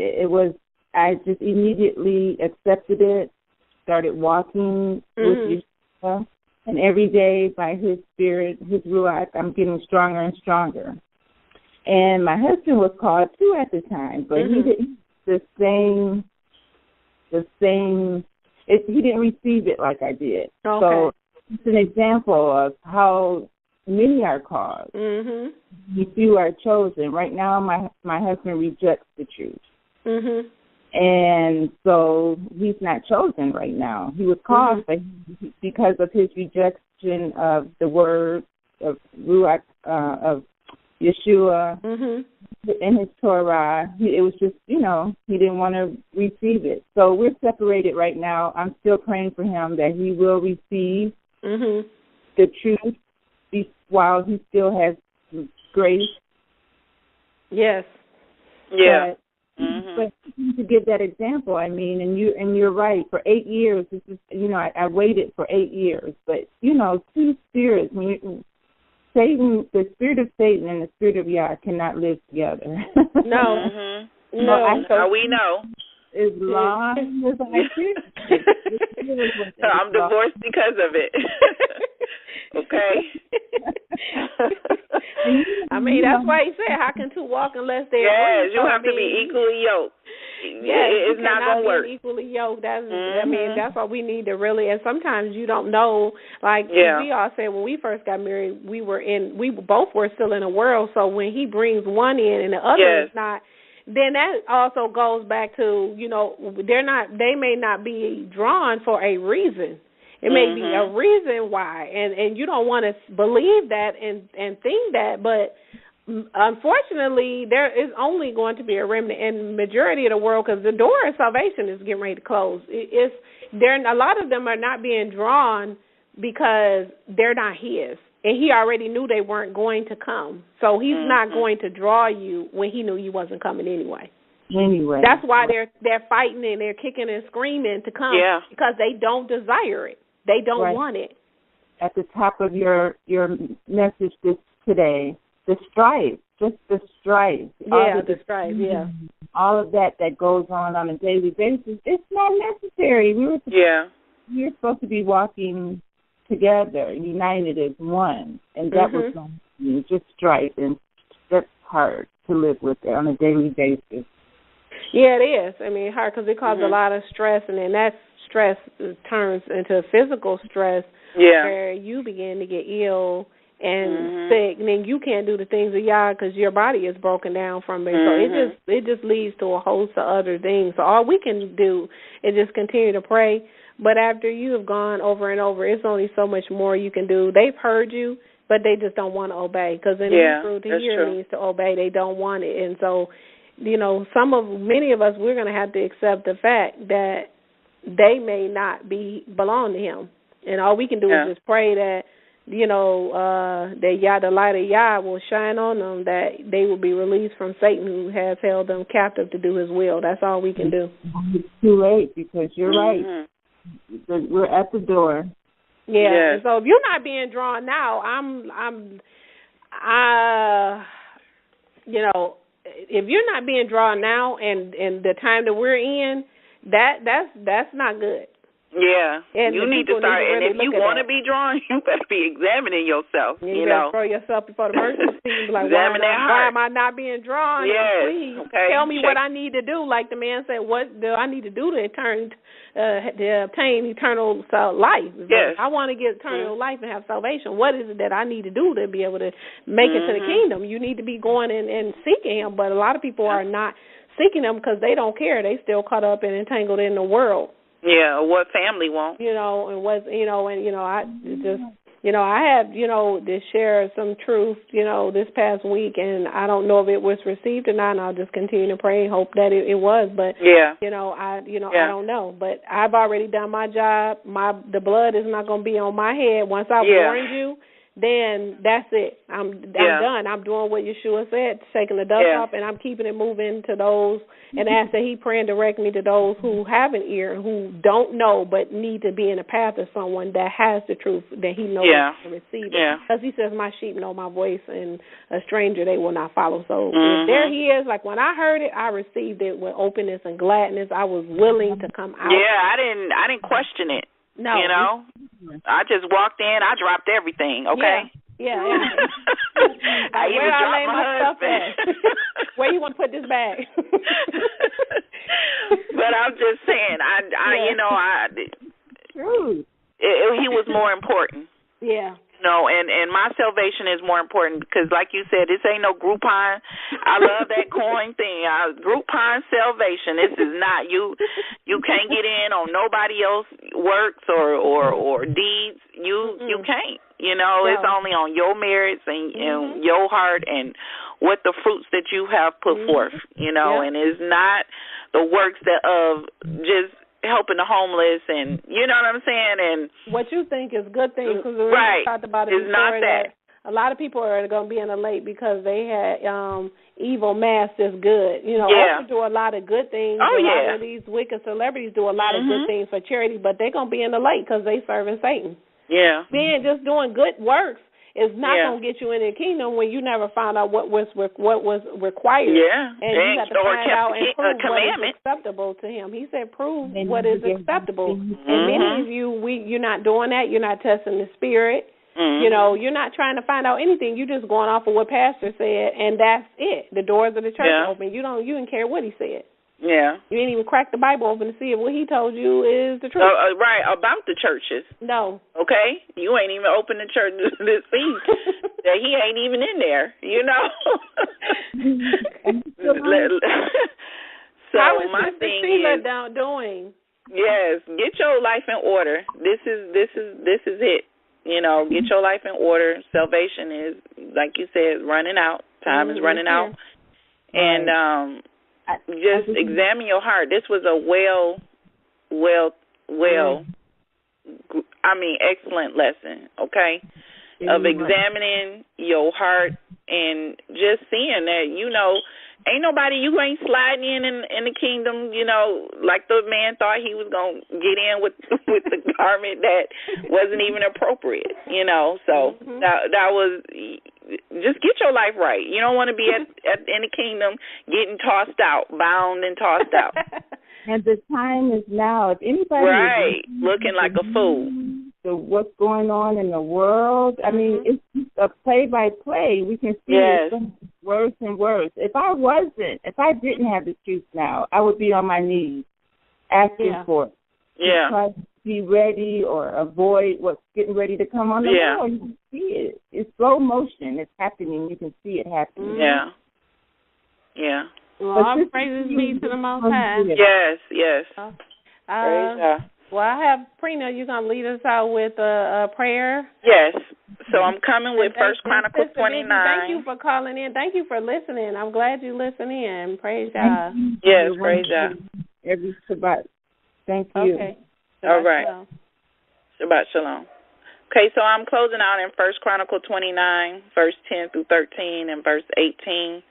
And David blessed Yah before the eyes of all the congregation. And David said, Blessed are you, O Yah, the power of Israel, our Father forever and ever. To you, O Yah, be the greatness and the power and the high esteem and the victory and the majesty. For all in the heavens and the earth belongs to you. O Yah, yours is the kingdom, and you lift up yourself to all as head. And the riches and the honor come from before you, and you rule over all. And in your hand is power and might, and it is in your hand to make great and to give strength to all. And now our power, we are giving thanks to you and giving praise to your high esteemed name. O Yah, the power of Abraham, Isaac, and Israel, our fathers, keep this forever for the intent of the thoughts of the heart of your people, and prepare their heart toward you. In Yeshua's name, so be it. So be it. So thank you, sis, and we want to thank everyone who joined us on this Set Apart Day. Started out cloudy. It seems like the sun is coming out, but, you know, all rest assured, we're just happy to be in the presence of Yah. And we will ask that you please share today's message with everyone that you know, because many people need to hear this message today. I needed it for my own self, and I did it. And I second that one. And so, please, this lesson will be available later on this evening. Please share this message. It will be available via the Daughter of Yah YouTube channel. And if you have any questions, feel free to email us via the email address, servantsofyah@yahoo.com. And then whenever you get a chance, stop by the website, www.servantsofyah.webs.com. And so we want to thank you all for joining us on this Set Apart Day. May Yah bless and keep you. May He make His face shine upon you and be gracious to you. May He lift up His countenance upon you and give you peace. In Yeshua's name we pray. Shabbat shalom. Shabbat shalom.